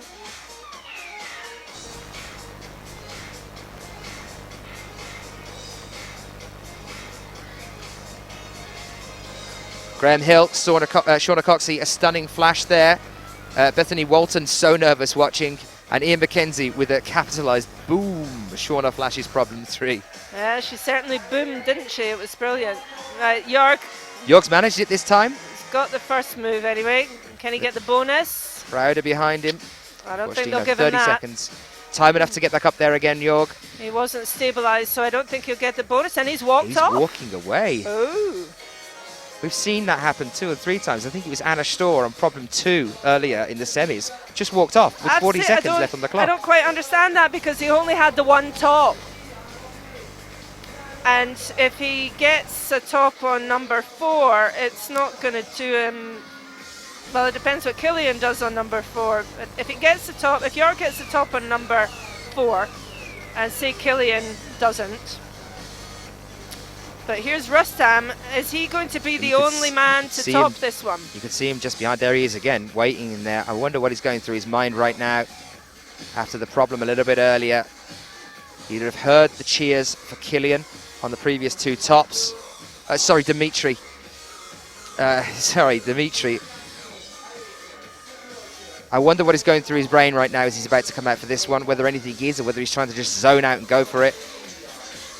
It's coming down to this. This is our world champion after Paris, Bercy. He took the gold in Chongqing. And as I mentioned yesterday, I think it was talking about the tactics of Dmitrii. Maybe not tactics, but the way that he often seems to do things as being the king of the comebacks. Never rule him out of a final because he'll just come back and show you something right at the last. And there is the board is still wide open for him to do something here in this competition. That's right.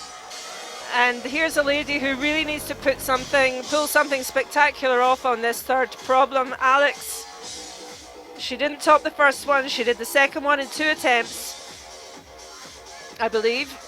Need to check up on my high-tech post-it here, but she definitely needs to get to the top of this one to stay in contention. Dmitrii out here then. Missing with his first attempt. And second. It's definitely this first move on this problem. I'd love to see a flash on 3. It's one of the great things. We talk about it because usually you're with me with lead, commentating on the lead climbing as well. And you know, we're saying that the perfect sets of routes is the ones that have only one top out of it. It'd be great to see at least one on problem 3. We want to know that it isn't unbeatable. Well, for the moment, it's not...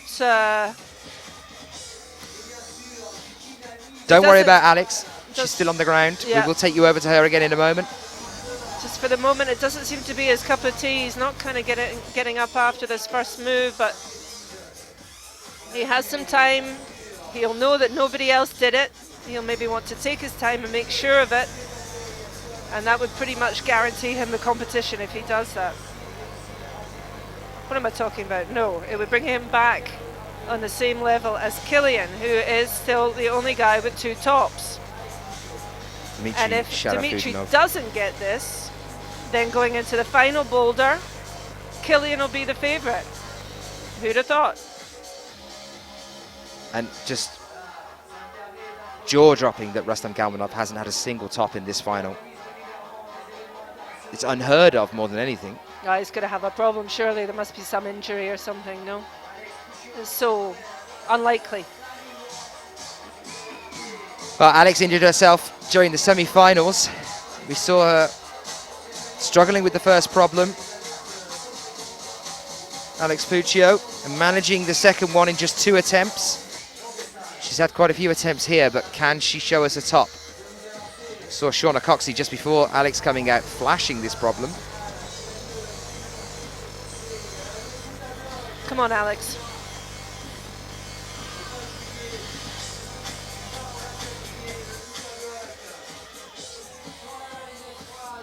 Alex PUCCIO then another attempt there. You can see that tiny, tiny hold there. Reaching up with fingertips to try and get onto this bonus. Less than a minute now on the clock. She's got more than enough time for her to get back on the wall and have another go at this one. Come on, Alex, don't pull a Jorg. You've got time to use here. Go at it again. I think she's pretty much sussed the method. But has she got the strength now? Remember all the energy she must have used up with that running jump and everything? Definitely used a lot of energy at the start of this comp, trying the amount of attempts on that run and jump. It's definitely got to be taking its toll. Remember that these athletes have all climbed to semi-finals already today, with more 7Bs and 7As and 7Cs we had at the semi-finals as well. Sure. They're going to be absolutely exhausted, and that as well is after climbing in the qualifications yesterday. At the same time, there was a bigger gap between the semis and the finals than there usually is. There has been, yeah. We finished up, I think, but I think they will have needed it. Maybe. They've had time to have a rest. We definitely saw a change in attitude with Kilian FISCHHUBER. That's the time up, guys. So this is it now. The crowd are really going to be behind Alex. Dmitrii's in the same position, but don't worry, we'll show you on a replay of that in a moment's time. Crowd are behind him as well. I'll show you that reaction from me in a moment with actual pictures. Alex PUCCIO now, though, very, very close here. Can she make it up? Is she going to pull a pooch? She pops a yes, pooch. She is. Good Alex girl. PUCCIO. Good girl. Doing her namesake move. Absolutely. Absolutely. Dmitrii then, let's have a look at this one. This was incredible. We'll try and bring that one up for you now. Here we go. So this is Dmitrii making it and sticking it here. Managing this one. Gets over to the bonus. Got to swing the leg out now. And there it is. And then he gets up to the penultimate hold here. And then, after a while of shuffling around at the bottom, trying to get comfortable on the footing. It's the highest we've seen any of the male athletes. One hand and then just coming down. That's the bonus, though, for that one. And Kilian didn't get the bonus there either. If he can get another top, and if Kilian fails the top on the 4th problem, it could come down to bonuses, maybe, between Dmitrii and him. And possibly attempts on bonuses. And attempts on bonuses, which is what we were saying at the start of the competition. Here are the men's results as they stand at the moment. So Dmitrii's right down there. In fact, no, Dmitrii could possibly be out of this one if we're talking about attempts on a bonus. 2 in 12 attempts there for Dmitrii SHARAFUTDINOV. There you can see it. 2 bonuses and 12 attempts. Yep. And in 2nd and 3rd position, Guillaume and Jorg. Unless Dmitrii can get another top. It's all to play for. And let's have a look at the women's as well. Number 4. Shauna COXSEY moving up into 2nd place. 1 attempt ahead of Anna STÖHR, but unfortunately 4 attempts behind Akiyo Noguchi. So for Shauna to take gold here, she's going to need a flash on the final problem, and Akiyo Noguchi is going to need to have a really bad run on this final one. But Akiyo just looks so strong. Da-da-da-dong. It's pretty tense stuff, yep. So it's down to these 3 guys, it looks at the moment. Here's Anna STÖHR. Let's see how Anna gets on here as well. Is she going to be able to push? Shauna down. Just to answer Climb Star, I very, very unfortunately left my climbing shoes at home, so that's just not going to happen. People on the feed now. Tash Alcock saying Alex deserves a medal today. And Andrew Ewell as well saying I'd love to see a medal for Alex in this competition. She's definitely put her all into it after an injury as well. I think they all deserve a medal today. ENNEMOSER now on problem 4. Looking very high up on problem 4 yet. He fell, but he was very close. He was right up towards the top there. We'll take you over to that in a little while. Let's stick with Anna. Incredible here. This is her first attempt. She's 2 moves away from the end. This is right up, foot up, a little bit more. Anna STÖHR, a flash. It's a flash. Absolutely incredible, Anna Ooh, STÖHR. la, la, la, la. Which means that if Shauna COXSEY can't come out and flash this problem, she'll be dropping down into 3rd place, I believe. So Shauna needs a flash here. That's something to bear in mind if you're watching from GBR. ENNEMOSER now, over with him. Just to give you an idea of the gradings then for these problems for the men's, this one is a 7B plus to a 7C to end on, despite the fact that Manu said that he thought 3 would be the hardest. It's definitely been the hardest so far. Though they've all been particularly difficult. For the women's, we're looking at a 7B. Women's Here's a good shot. Here's a good shot of boulder number 4, so we can see exactly what it looks like from within, as it were. You can see the mystery bonus as well, because you can't quite see it from this angle, but you can from on the ground. Yep. The highest yellow one that's tucked underneath that ledge of the undercling there, Yep. the more sloper shaped one is the bonus hold, and I believe ENNEMOSER just got a hand to it, which gives him the bonus again.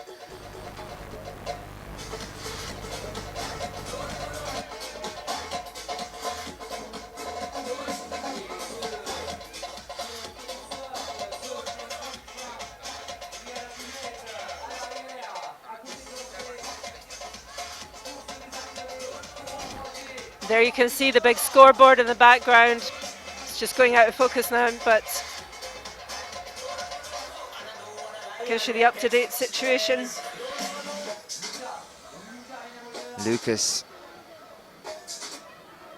having a little look at this one there. You can see the DJ having a whale of a time in the background.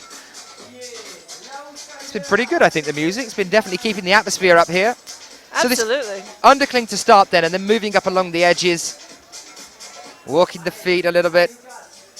There's the bonus hold that he's just moved the right hand to. Now he's got to get a foot up onto the purple, which he's just done, and then move a hand up into this next undercling and move along a little bit more. Oy, Oh, he oy, went for oy, the edge. oy, oy, oy, oy. This is another one of these ones where you say, well, they forgot to screw in the handhold. Another missing handhold.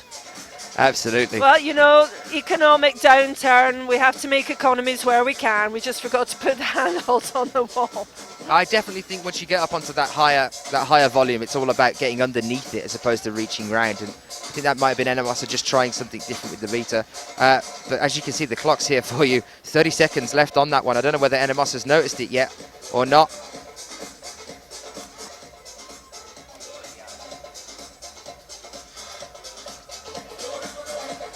Less than 20 seconds here. He's got to get up on the wall.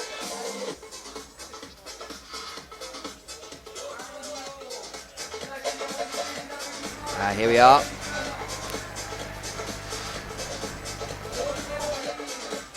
Oh, didn't get the bonus As that the time. clock He's out of goes. time.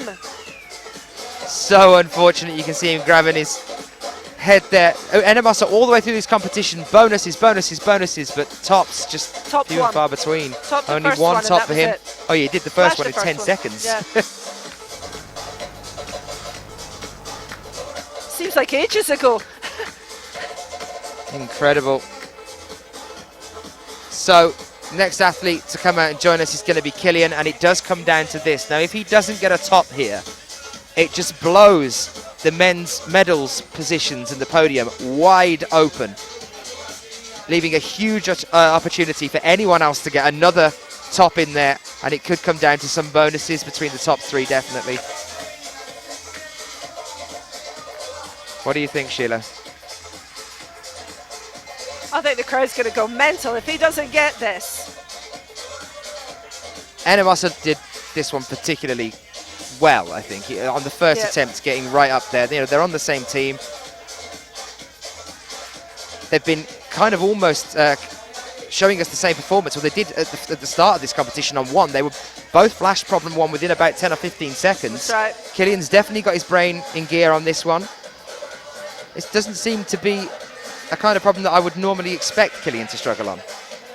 It's just this top section here and how he's going to move around. There's the bonus already, you can see. The foot's up on that one. What's he going to do with his hands here now? Oh yeah, he's got He's using a heel hook on the bonus. Ooh. Now how is he going to get around that next volume at the top of the wall there? Any ideas you guys might have, do send them in to us. If you are joining us on YouTube, don't forget to get over onto the Twitter as well. You can use hashtag IFSCWC. Send us in your thoughts. What an incredible final this has been so far. 2 minutes 33 left on the clock now, and Katja still staring at this wall, trying to figure out how she's going to get up there. Anna STÖHR just came out a few moments ago like it was no problem at all. Just waltzed even up that wall. A flash for her. It's really quite disconcerting to see the ease with which she did that, considering the difficulties she's been in on other problems in the semis and even in the final, where she took a fair few attempts at one of them. But that's competition for you. You can't. It's so unpredictable. It's so unpredictable. And when the competition revolves around 4 boulders, 4 problems, the possibilities are. That's why I love bouldering. Yeah. It's definitely, I know I'm not supposed to be biased, but it is my favourite discipline. I know you particularly love the lead as well, but bouldering for me can just get so exciting when you get into this stage when it is purely about whether Kilian can now do this or not. And that changes everything. The entire competition changes on that. It hinges on every attempt, every muscle moving moment of it, every bead of sweat. It just comes right down to the line every time. Always provides the excitement for us. Okay, can Kilian do this? Same method as before. He's looking better on the underhand. A little bit further along though with the hand. This is what I'm talking about. They're getting the hand in that underclink. Knee bar going on here a bit. Here we go. He's off. Ow! Ooh, that didn't look very comfortable at all. It did not look landed on his left shoulder there. Have you noticed that Kilian and Anna both have this tendency to just stick their tongue out yes, at random intervals? I don't know what that's all about. Maybe that's a mantra that they've got going on. Well, other people blow out their cheeks, others go oof. They stick out their tongues. Fall again. How he got down. They're going to have to get back on the wall in a moment. Katharina SAURWEIN is just looking mesmerised by this problem. She's standing, chalking up her hands, saving her strength. She's hardly moved, really. She's been standing there. There you can see the fall.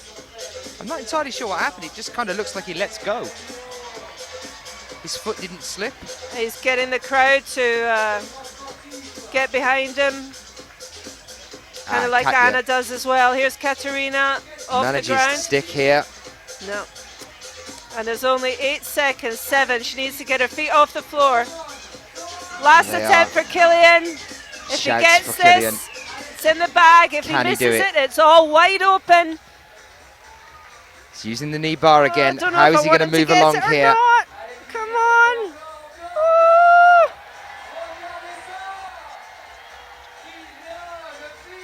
The timer has gone. This is so close. Crowd are right behind Kilian here now, trying to use a knee bar. Do or die. He can't miss this. Oh my God. One hand. Now he's showing off. Unbelievable. Kilian FISCHHUBER. Kilian, he's risen from the dead. He's a phoenix. He was out of this competition this afternoon, and now he's ahead of it.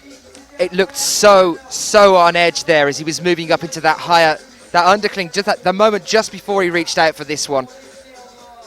He knows as soon as he gets a hand to that final hold that he's comfortable. That highest volume though, and shifting along inch by inch, trying to get the feet and the hands in the right position. He's won. Unbelievable, but yeah, absolutely. That is a gold medal for Kilian FISCHHUBER. Nobody else had the two tops going into that final problem. It's all about the silver now. As you can see, using a bit of a knee bar there, and out he comes, breaking Dmitrii SHARAFUTDINOV's run. Kilian FISCHHUBER, the man who held the first or second place world ranking since 2006, but dropped down to third on the world rankings after last year, proving that maybe this is his year to start making some of the young and up-and-coming guys think twice before they try and take on the masters of the sport.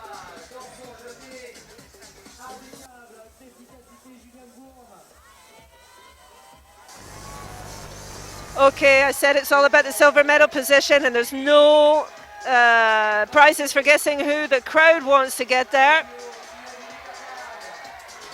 We'll go and have a look at Euler in a moment. Guillaume got the bonus on the first attempt. I can tell you that Euler has had one attempt, came very, very close to topping, but actually came down. Here it is in a replay for you. So she's up here onto this position. She needs to get the right up. Just slipped off that one there. Must be quite strange going from that cross position to then reach all the way around and try and strike up with the right. It's a big leap there. I was amazed Anna hit it straight away.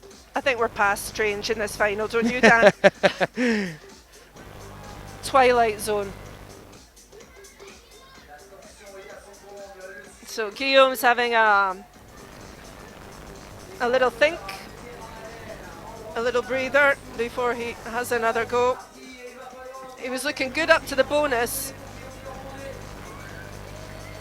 And can he just push past that and pull off this final boulder and set this crowd on fire? Remember, the last time we saw Guillaume on the podium was in Chongqing in 2012, where he took a silver medal. We've just had Chongqing. He was in the finals there, but came 6th. He's in the running here now, though, for a medal. And he's looking good here. Come on, allez Guy. Get the hand up, Guigui. Hey Guigui, c'est ça, allez, allez. Allez mec, allez gars. We haven't seen... Keep the bias out of this, you. You're getting very excited there. I was getting very excited for other people too, I'll have you know.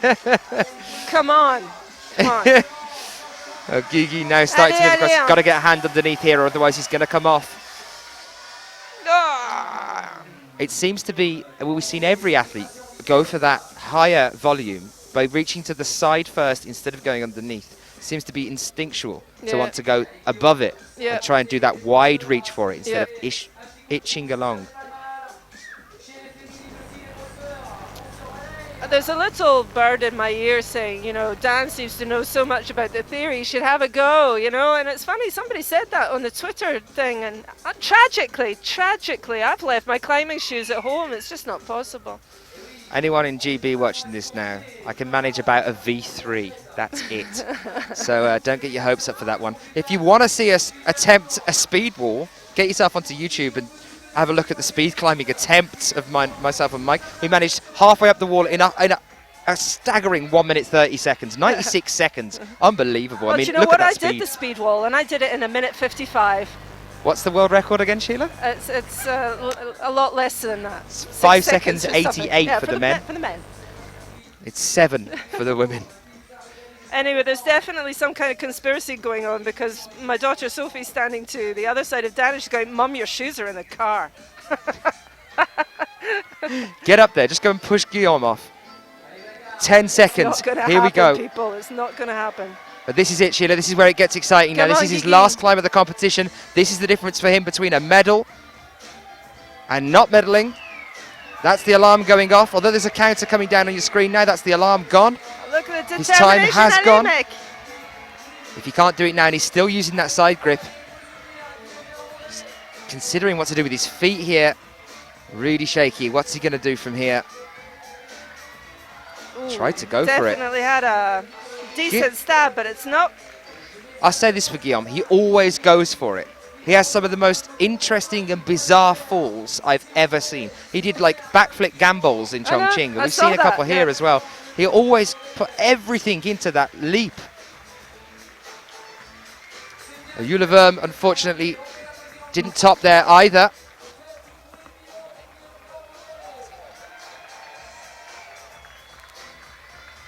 Well, the local crowd are obviously going to be disappointed that Guillaume didn't pull that one off there, but he certainly gave it everything.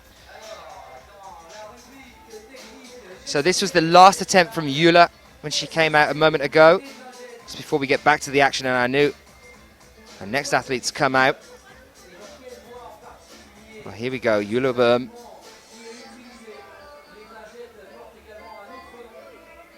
Up with the right onto the bonus, so securing the bonus there.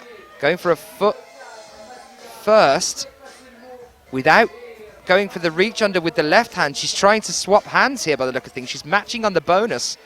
Just completely the wrong beater for this one. And then she fell from there, putting you in a really tricky position. But now we turn our eyes to Akiyo Noguchi. Yeah, so back where to is the live position here? It's Akiyo setting off. We've got.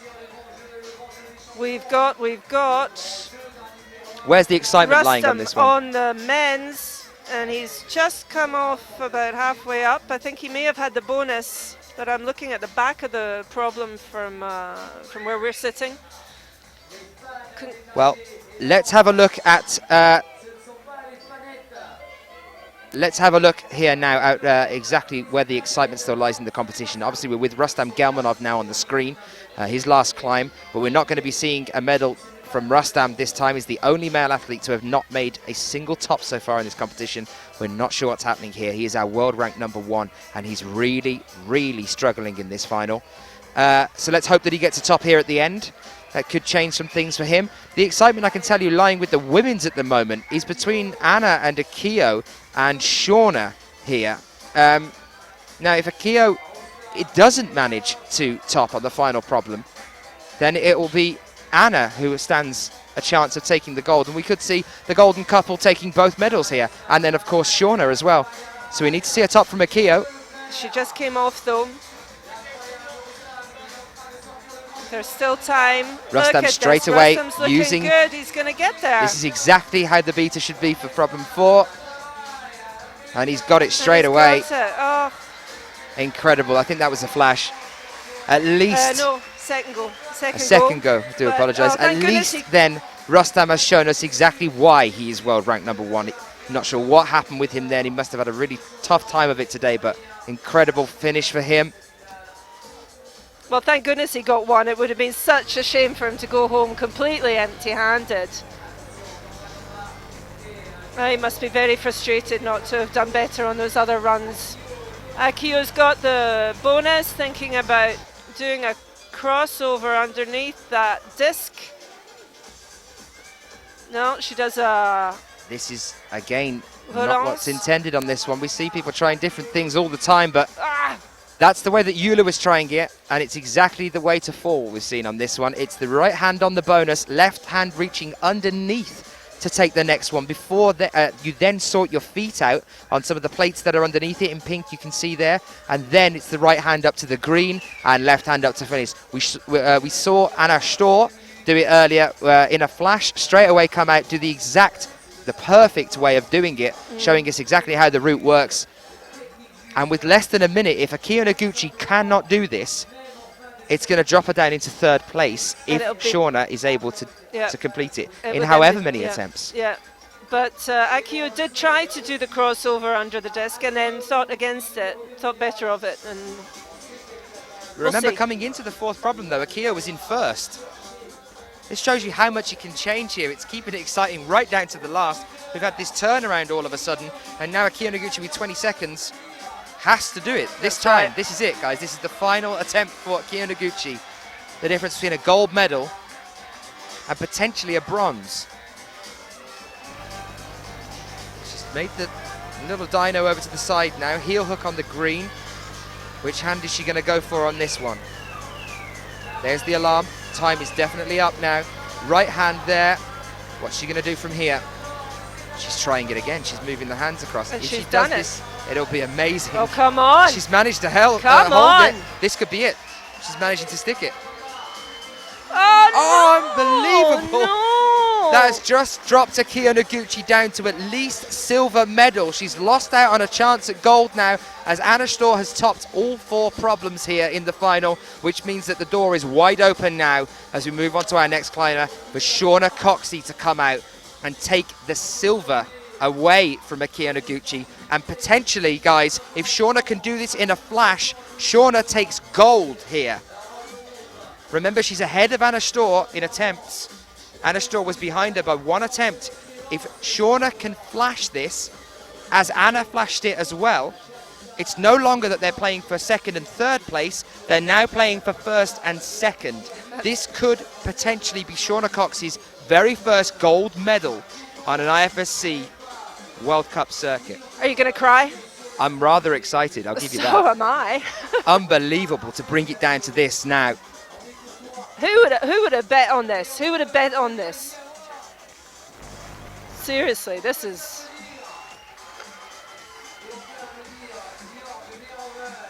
Does she know? This is the thing. Does she know? I mean, she knows, Should she all know? the athletes know they've got to do it in the least amount of attempts possible. A flash would be brilliant, but this is it. This is incredibly tense now. Would it be better that she knows? Would it be better that she just goes for it regardless? I don't know. I don't know whether I'd want to know in her position. Oh. This is it, Shauna. From now, this is it. No. And that's it. No. That's how quick it ends for Shauna with a chance at the gold. Still silver to play for, but she can take as many attempts as she likes.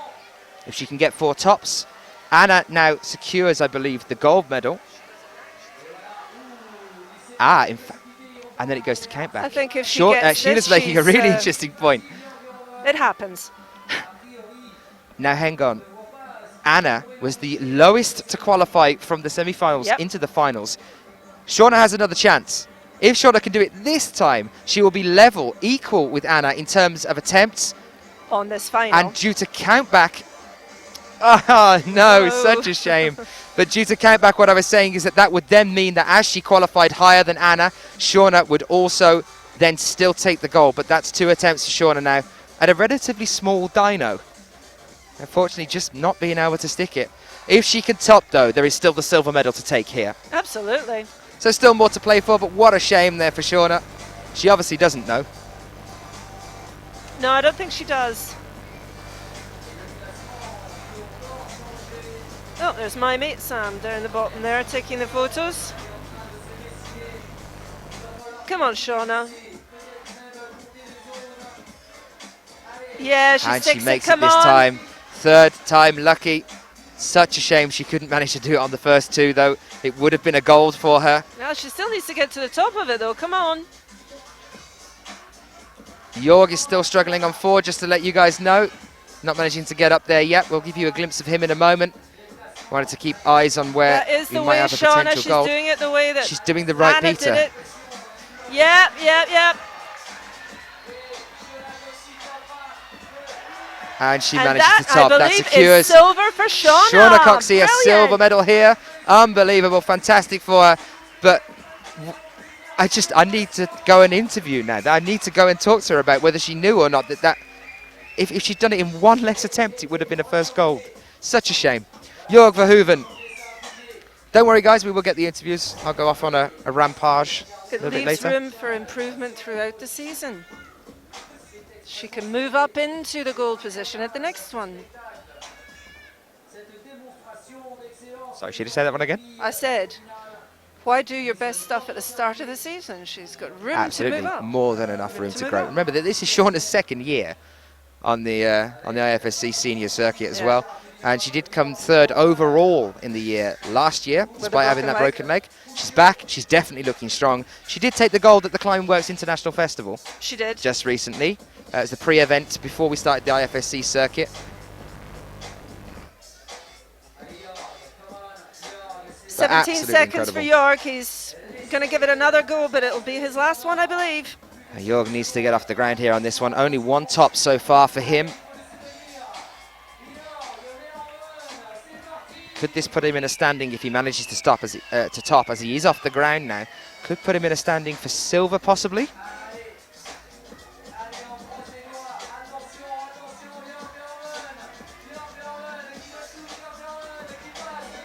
This, I think, is the highest we've seen Jorg so far. He's using the knee bar. He's got the hands underneath now. This is it. Once you're at this point, get that 2nd leg up, Jorg. He's got the reach. Got to get the next leg up. He's definitely got the reach. The height of Jorg is very tall. Oh, no. Unfortunately not. Jorg Verhoeven, 1 top so far in this competition. And that will be it. That will be his it for total. him. So we've just got Dmitrii left for the men. He could finish up with 2, which would put him in silver. Alex, unfortunately, I think is out of the medals behind Akiyo. There's a lot of support pouring in on the chat room now. If you do want to join us in the chat, come to hashtag IFSC.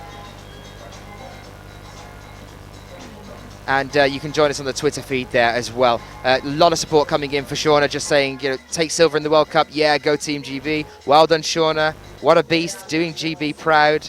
And then IFSC have even sent out a thanks to all of you guys watching. Thanks to all spectators here in Millau and all around the world on ifsc-climbing.org.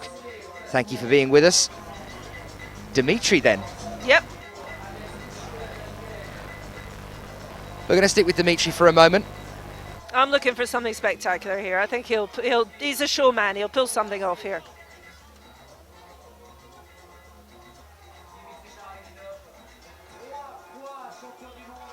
He's got the bonus on his first attempt. He's got the reach for the final move. If he just does that underhang thing, the underhang thang. The underhang thang. Yeah, should be. That one. Yeah, that one. You know. Oh, look at that. He's got the knee bar under the lower one. Well, no, I think he's using a heel there. I'm not sure whether did he have a knee under there as well? Now he's using a toe hook. He's been trying some really interesting stuff in this competition so far. Again, it must just be the natural thing to reach to the side of that top volume there. He's pretty much every one of our competitors here have tried to do it. Look at Alex. Alex here though. Oh, fantastic finish there for Alex Puccio. That's 3 tops for Alex. It's going to be interesting to talk about the standings as to whether it's possible. No, Akiyo was so high coming into the last one. I don't think it is, but we'll have a look in a moment's time. But for the moment, let's stick with Dmitrii SHARAFUDINOV. 2 minutes 15 left on the clock. Let's see how he gets on with this one. And then in a few moments' time, I'm going to be rushing down to the interview area, and we're going to be pulling some of the athletes across to have a chat about how they felt this competition has gone for them so far. It's definitely down to attempts for Alex and Akiyo. Mike, the little bird down my ear, is telling me at the moment that he thinks Alex might have taken bronze here. It'll be due to attempts, guys. We're just going to find out for you now. We'll let you know in a moment's time. Sheila's gone off to have a look for us. 1 minute 45 left on the clock for Dmitrii SHARAFUDINOV here. Remember, Alex medalled in Chongqing just recently as well. First to qualify for the finals from the semi-finals as well.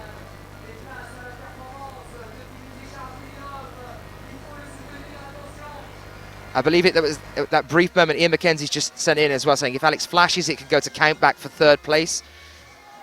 Alex and Akiyo were dead even in terms of the final this evening, and it goes to count back, and Alex goes 4th because Akiyo So it was a flash. Qualified. It was a flash. We believe it might be Alex. We'll try and confirm that in a few moments for you as well, guys. What a turnaround at the end. Akiyo Noguchi going from gold medal place to potentially now not even medaling. No, I think she's 3rd. No, I've got Owen saying 4th to me. Guys, we'll find out for you in a minute. I'm going to stop throwing numbers at you. We'll work it out in a moment, and we'll tell you a definite answer on that one. For the moment, let's focus on Dmitrii SHARAFUDINOV. 40 seconds left on the clock. Let's stop talking about the results for the moment. We'll talk about them in a moment.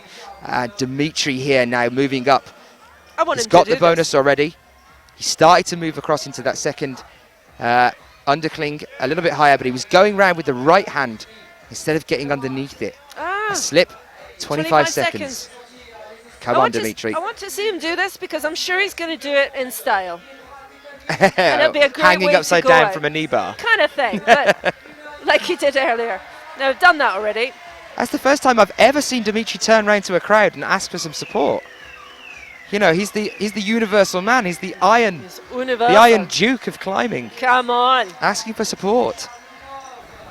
Yeah, I think he's got a real sense of humour. That interview was an It's eye-opener fantastic to for speak me. to him. Yeah, definitely in Chongqing. Oh no! Such a shame.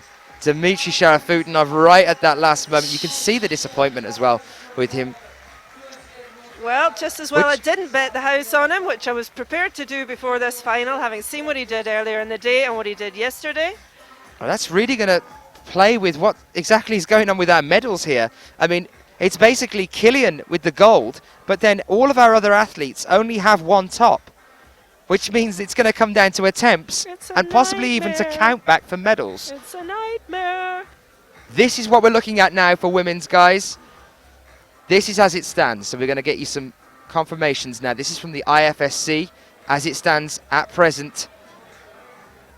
This is what we have. Anna Storr in gold position. Shauna COXSEY taking the silver.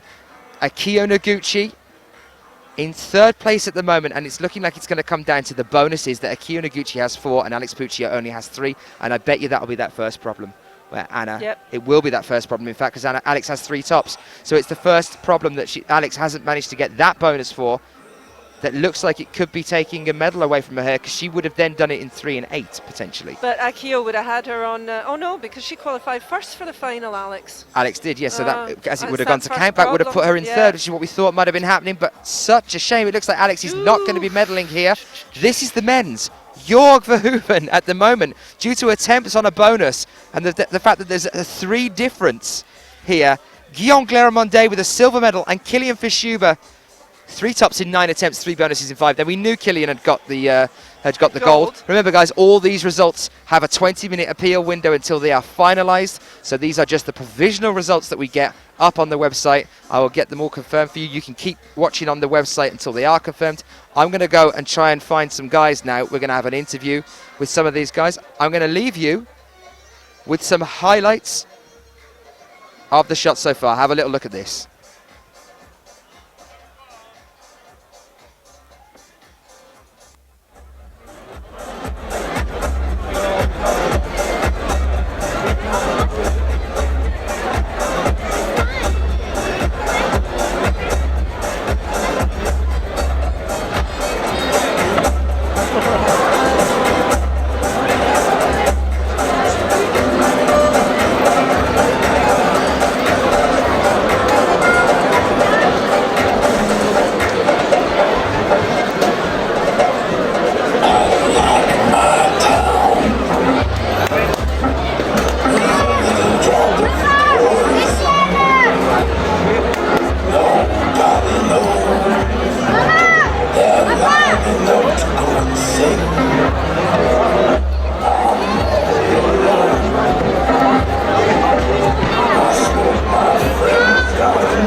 Well, guys, I'm just going to bring Kilian over now. We're going to try and get a few words from him.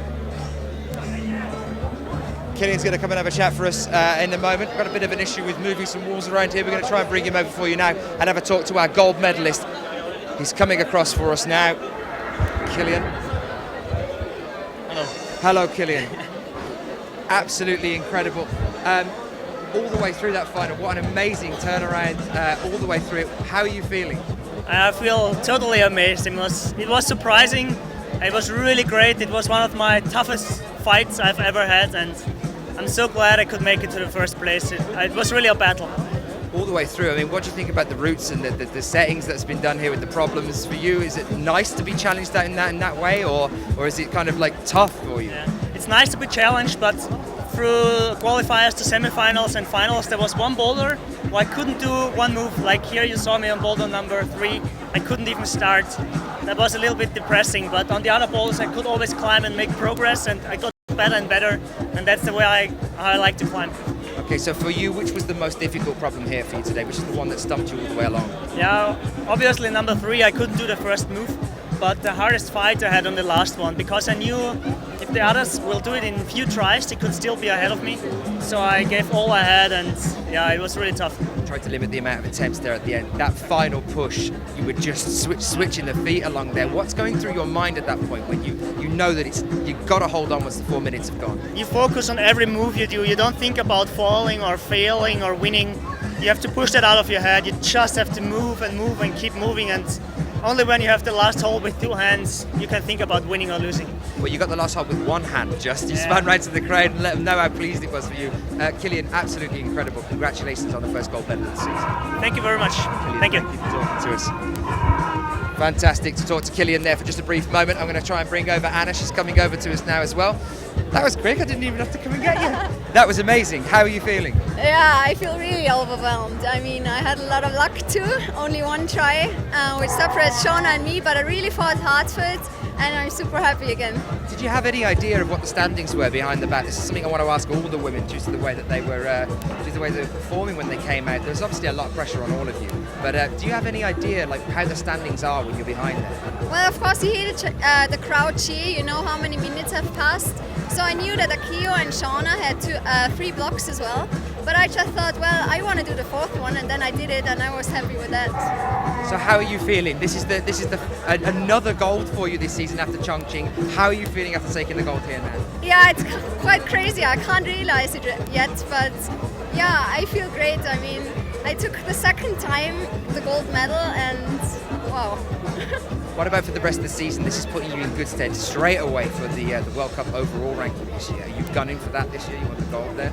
Well, I'm not counting for it yet, but I mean, the season has gone well so far, and I'm just going to do my thing, and we'll see how it works at the end. Well, you're the only athlete so far, from men or women, to have 2 golds already behind you in the season. That must make you feel really, really pleased. What are your plans now between here and Kitzbühel? Well, between here and Kitzbühel, it's only 3 weeks' time. So back to training, back to university, and yeah, back to another comp then. Congratulations to you and Kilian, a double Austrian gold. You must be so proud. Thank you, Anna. Thank you. Thank you. Thanks. That was Anna Storr. I'm going to go and try and grab some of the other competitors now. I am told that we'll be bringing over Jorg.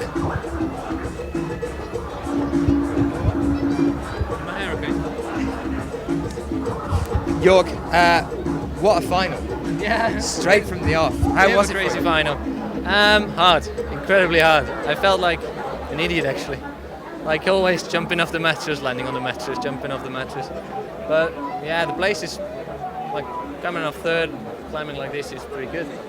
It's just incredibly hard all the way through. The qualifications, the semi-finals, now into the finals. I mean, you're making it into the bronze medal there with only 1 top here. It's insane that we've seen such difficulty. Well, that's bouldering. I mean, I'm not complaining about the route setting because the boulders I thought were really nice throughout the whole comp. They were just maybe a tiny bit too hard, but then again, Kilian did 3 problems, so kind of showed that it's possible indeed. Well, you're an exceptional lead climber. How is it for you crossing over onto the bouldering circuit as well? Really hard. I've kind of had it with lead climbing. It's like, it's been 10 years and having a change is so nice, but I've got so much to learn. It's like I'm starting all over again, which is pretty funny actually. And you do a lot of bouldering training with the guys. I know that you train with Jakob and everyone. Yeah, that's really motivating. I mean, I probably couldn't do this alone, so it's good to have like those guys around. Well, you must be really pleased. There's a bronze medal there for you in the first final for you since 2008 in a bouldering circuit. Yeah, I couldn't even remember my last finals. I didn't even know whether I competed in the new system with the finals. You know, I was like going through the rules again. What are the changes? Well, you've definitely earned it here today. There's a bronze medal for the Netherlands. Absolutely fantastic. Congratulations. Thanks, man. Thank you very much for talking to us. Cheers. Well, that was Jorg Verhoeven. We're going to wait for just a moment now, I think.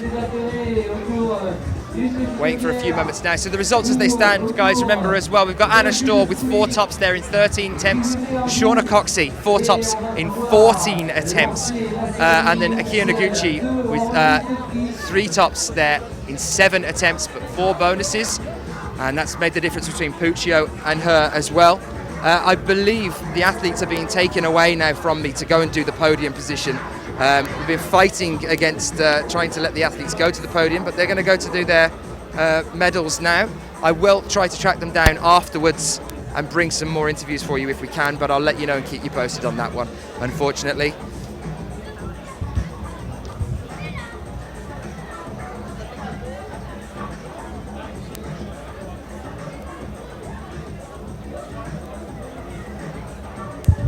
I can see Alex PUCCIO though. And I've managed to grab her. She's coming across. Alex is just coming over for us now.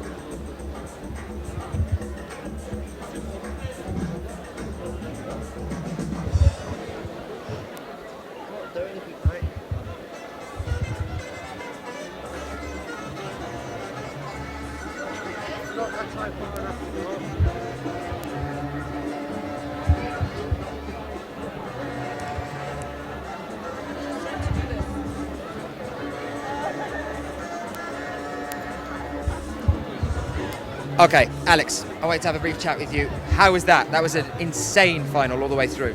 I think that final was least my style than any final I've ever been in. So completely against the style for you. It didn't have a slab. I mean, what do you want? But I think I'm actually better at slabs than I am at run and jumps. If you didn't see that, it was pretty embarrassing. I think at one point I even started laughing at myself. I remember Ned just told me I looked like I tripped up a few times. Like I started running and I stopped. And I don't know what went through my head. I'm just really, really bad at them. And then I think my second weakness is mantles. And there are quite a few of them in there as there's well. quite a few mantles. And that black, or the one with the black hold, and you had a mantle, that one, it took everything out of me. I don't know what it is. It's just I'm really good at pulling, but not pushing and everything except the last boulder. Interesting that you're saying that one as well. What do you think about, because I didn't think it was embarrassing at all on that runner jump. Was it anything to do with your knee at all? The fact, because it did look like a couple of times you were sort of stopping to try and like preserve anything that might be a problem there? My knee is still hurting from yesterday, and the muscles are weak around it, and I was icing it all last night. But I mean, I don't know, like it was hurting after it, and I don't know if I couldn't, I'm bad at them regardless if I'm fully, in good health or not. But I think maybe like, when you have to jump really hard off just your right foot to go to it, I think maybe it was hard to get the energy to push, but I mean, I think if I was just better at them, I probably would have done it. Well, after such a long competition as well, I don't imagine that you would be absolutely exhausted. Everyone is here, and it came down to attempts on a bonus, Alex, but incredible performance all the way through, and congratulate you for it. Thank as well. you. We hope to see you at the next one in Kitzbühel, yeah? Yep. See you later. Thank you, Alex. Well, thank you guys. I'm going to hand you over to the medal ceremony for you now. We're going to have to wrap things up a little bit. I apologise we haven't got a few more interviews, but we're going to have to go over to the medal ceremony now. So we're going to leave you with that one. I'll be with you in a bit.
parti pour les podiums, pour la cérémonie de clôture de cette seconde étape de Coupe du Monde. Millau, s'il vous plaît, on se rassemble autour du podium. On va appeler nos 3 jeunes femmes, Akiyo Noguchi, Shauna COXSEY et Anna STÖHR.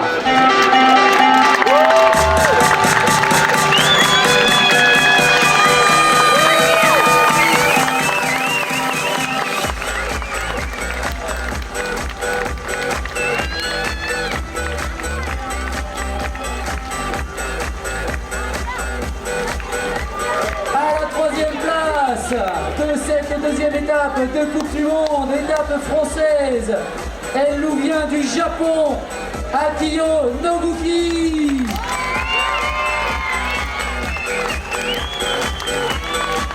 Akiyo Noguchi qui se voit remettre sa médaille par Jean-Charles Gallobrun, président du club Couleur Caillou et président du comité départemental de la Fédération française de montagne et d'escalade.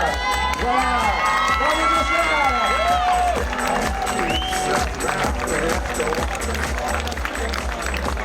À la deuxième place, elle nous vient de Grande-Bretagne, Shauna COXSEY.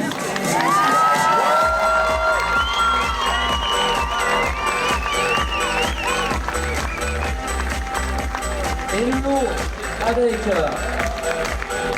le trophée des arts de la grimpe remis par Serge Secaille pour représenter la mairie de Millau. Pour la médaille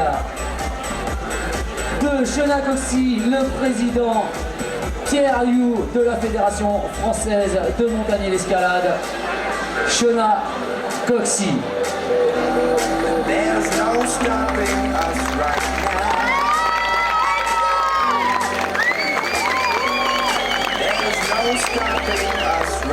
Pour le trophée, Danielle Vergonnier, vice-présidente du Conseil général de l'Aveyron. Danielle Vergonnier avec le trophée des arts de la grimpe.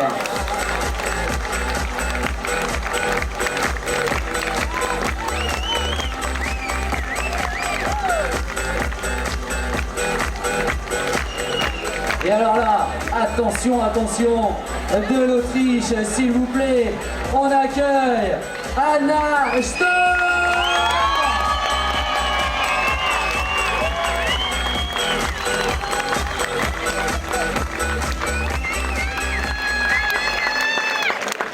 Pierre-Henri Paillasson, trésorier de la Fédération française internationale, internationale, IFSC, trésorier de l'IFSC, qui remet la médaille officielle de la vainqueur. Et pour le haut, et le trophée Guy Durand, président de la communauté de communes de Millau-Gancos.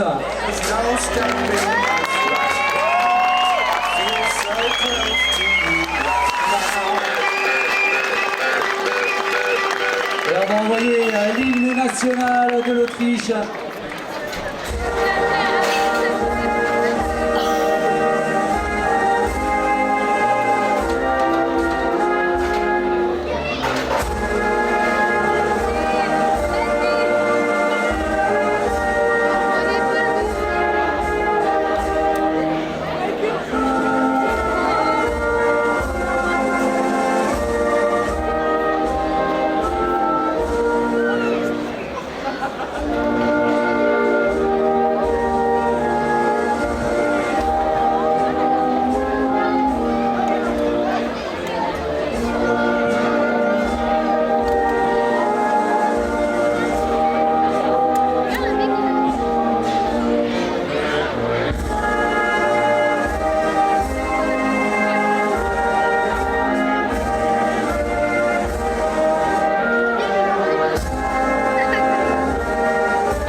le Japon, la Grande-Bretagne et l'Autriche.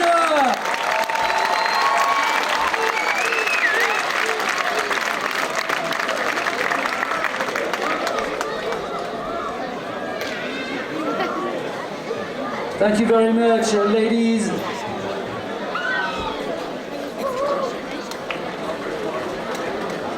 Et on va passer au podium garçon, au podium masculin. Je vais appeler les trois athlètes, Jorg NED, Guillaume, GLAIRON MONDET et Kilian FISCHHUBER. S'il vous plaît, applaudissements.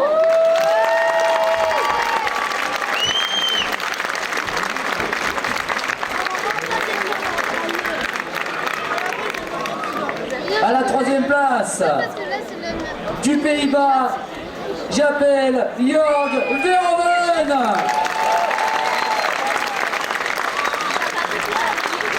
Et pour lui remettre la médaille de troisième de la Coupe du Monde, Jean-Philippe Borges, président du comité régional Midi-Pyrénées pour la Fédération française de montagne et d'escalade.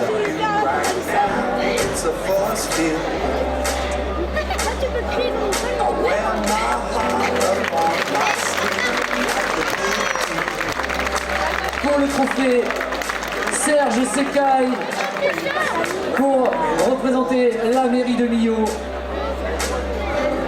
capitale des sports de plein air.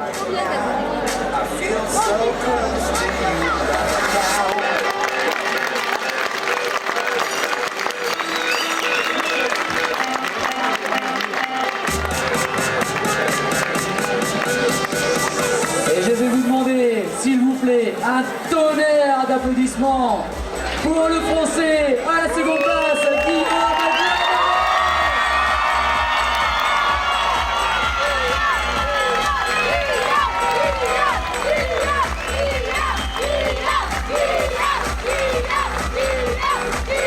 La médaille remise par Pierre Rioux, président de la Fédération française de montagne et d'escalade.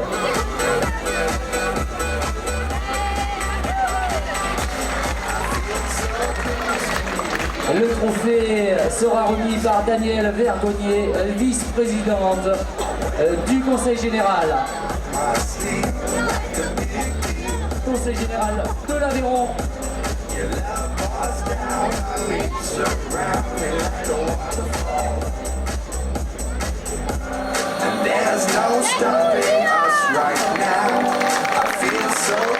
Voilà, les petites fleurs, ça coule.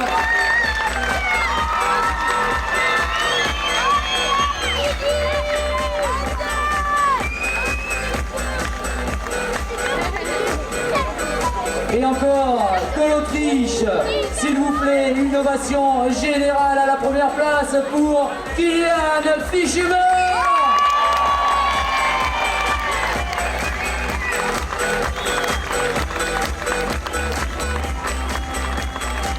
Avec la sportivité en plus. Et ce sera Pierre-Henri Palasson, trésorier de l'IFSC, qui lui remet la médaille officielle de vainqueur de la Coupe du Monde. Pour le trophée, Guy Durand, président de la communauté de communes Millau-Brancos, pour lui remettre le trophée.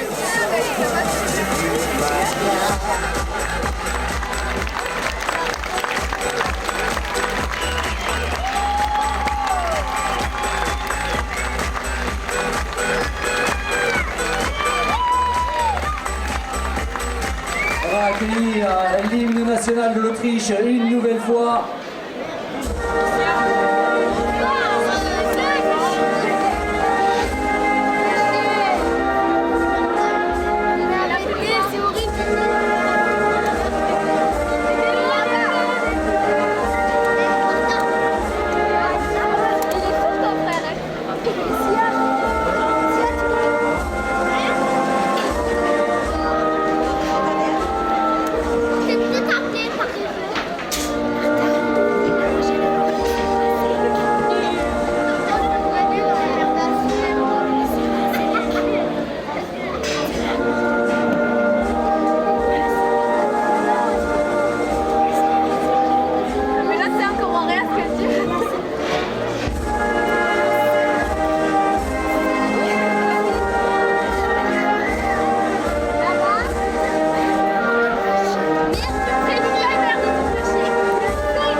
Thank you very much for your performance.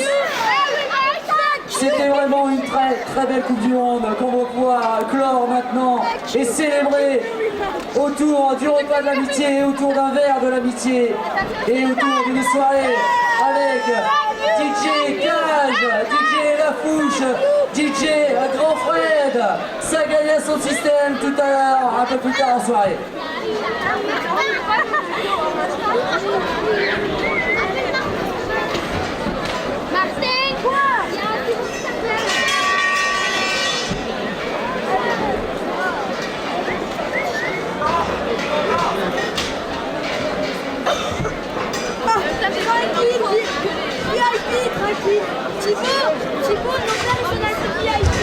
Well guys, what an incredible final that we had all the way through this one. Confusion going on left, right and centre about some of the results as they were coming in, who was going to manage it at the very end, who was going to make it, who was going to slip on a problem. Completely exciting all the way through. Kilian FISCHHUBER and Anna STÖHR, 2 goals for Austria here. Anna on a roll already for her 2013 World Cup season. Thank you for Sheila McCarran for commentating with me all the way through this one. And thank you everyone for being with us all the way through this competition. We look forward to seeing you the next time at Kitzbühel. Thank you for being with us. We'll be back with you in about 2 weeks' time. Take care. I've been Daniel Fenn and I'll see you soon.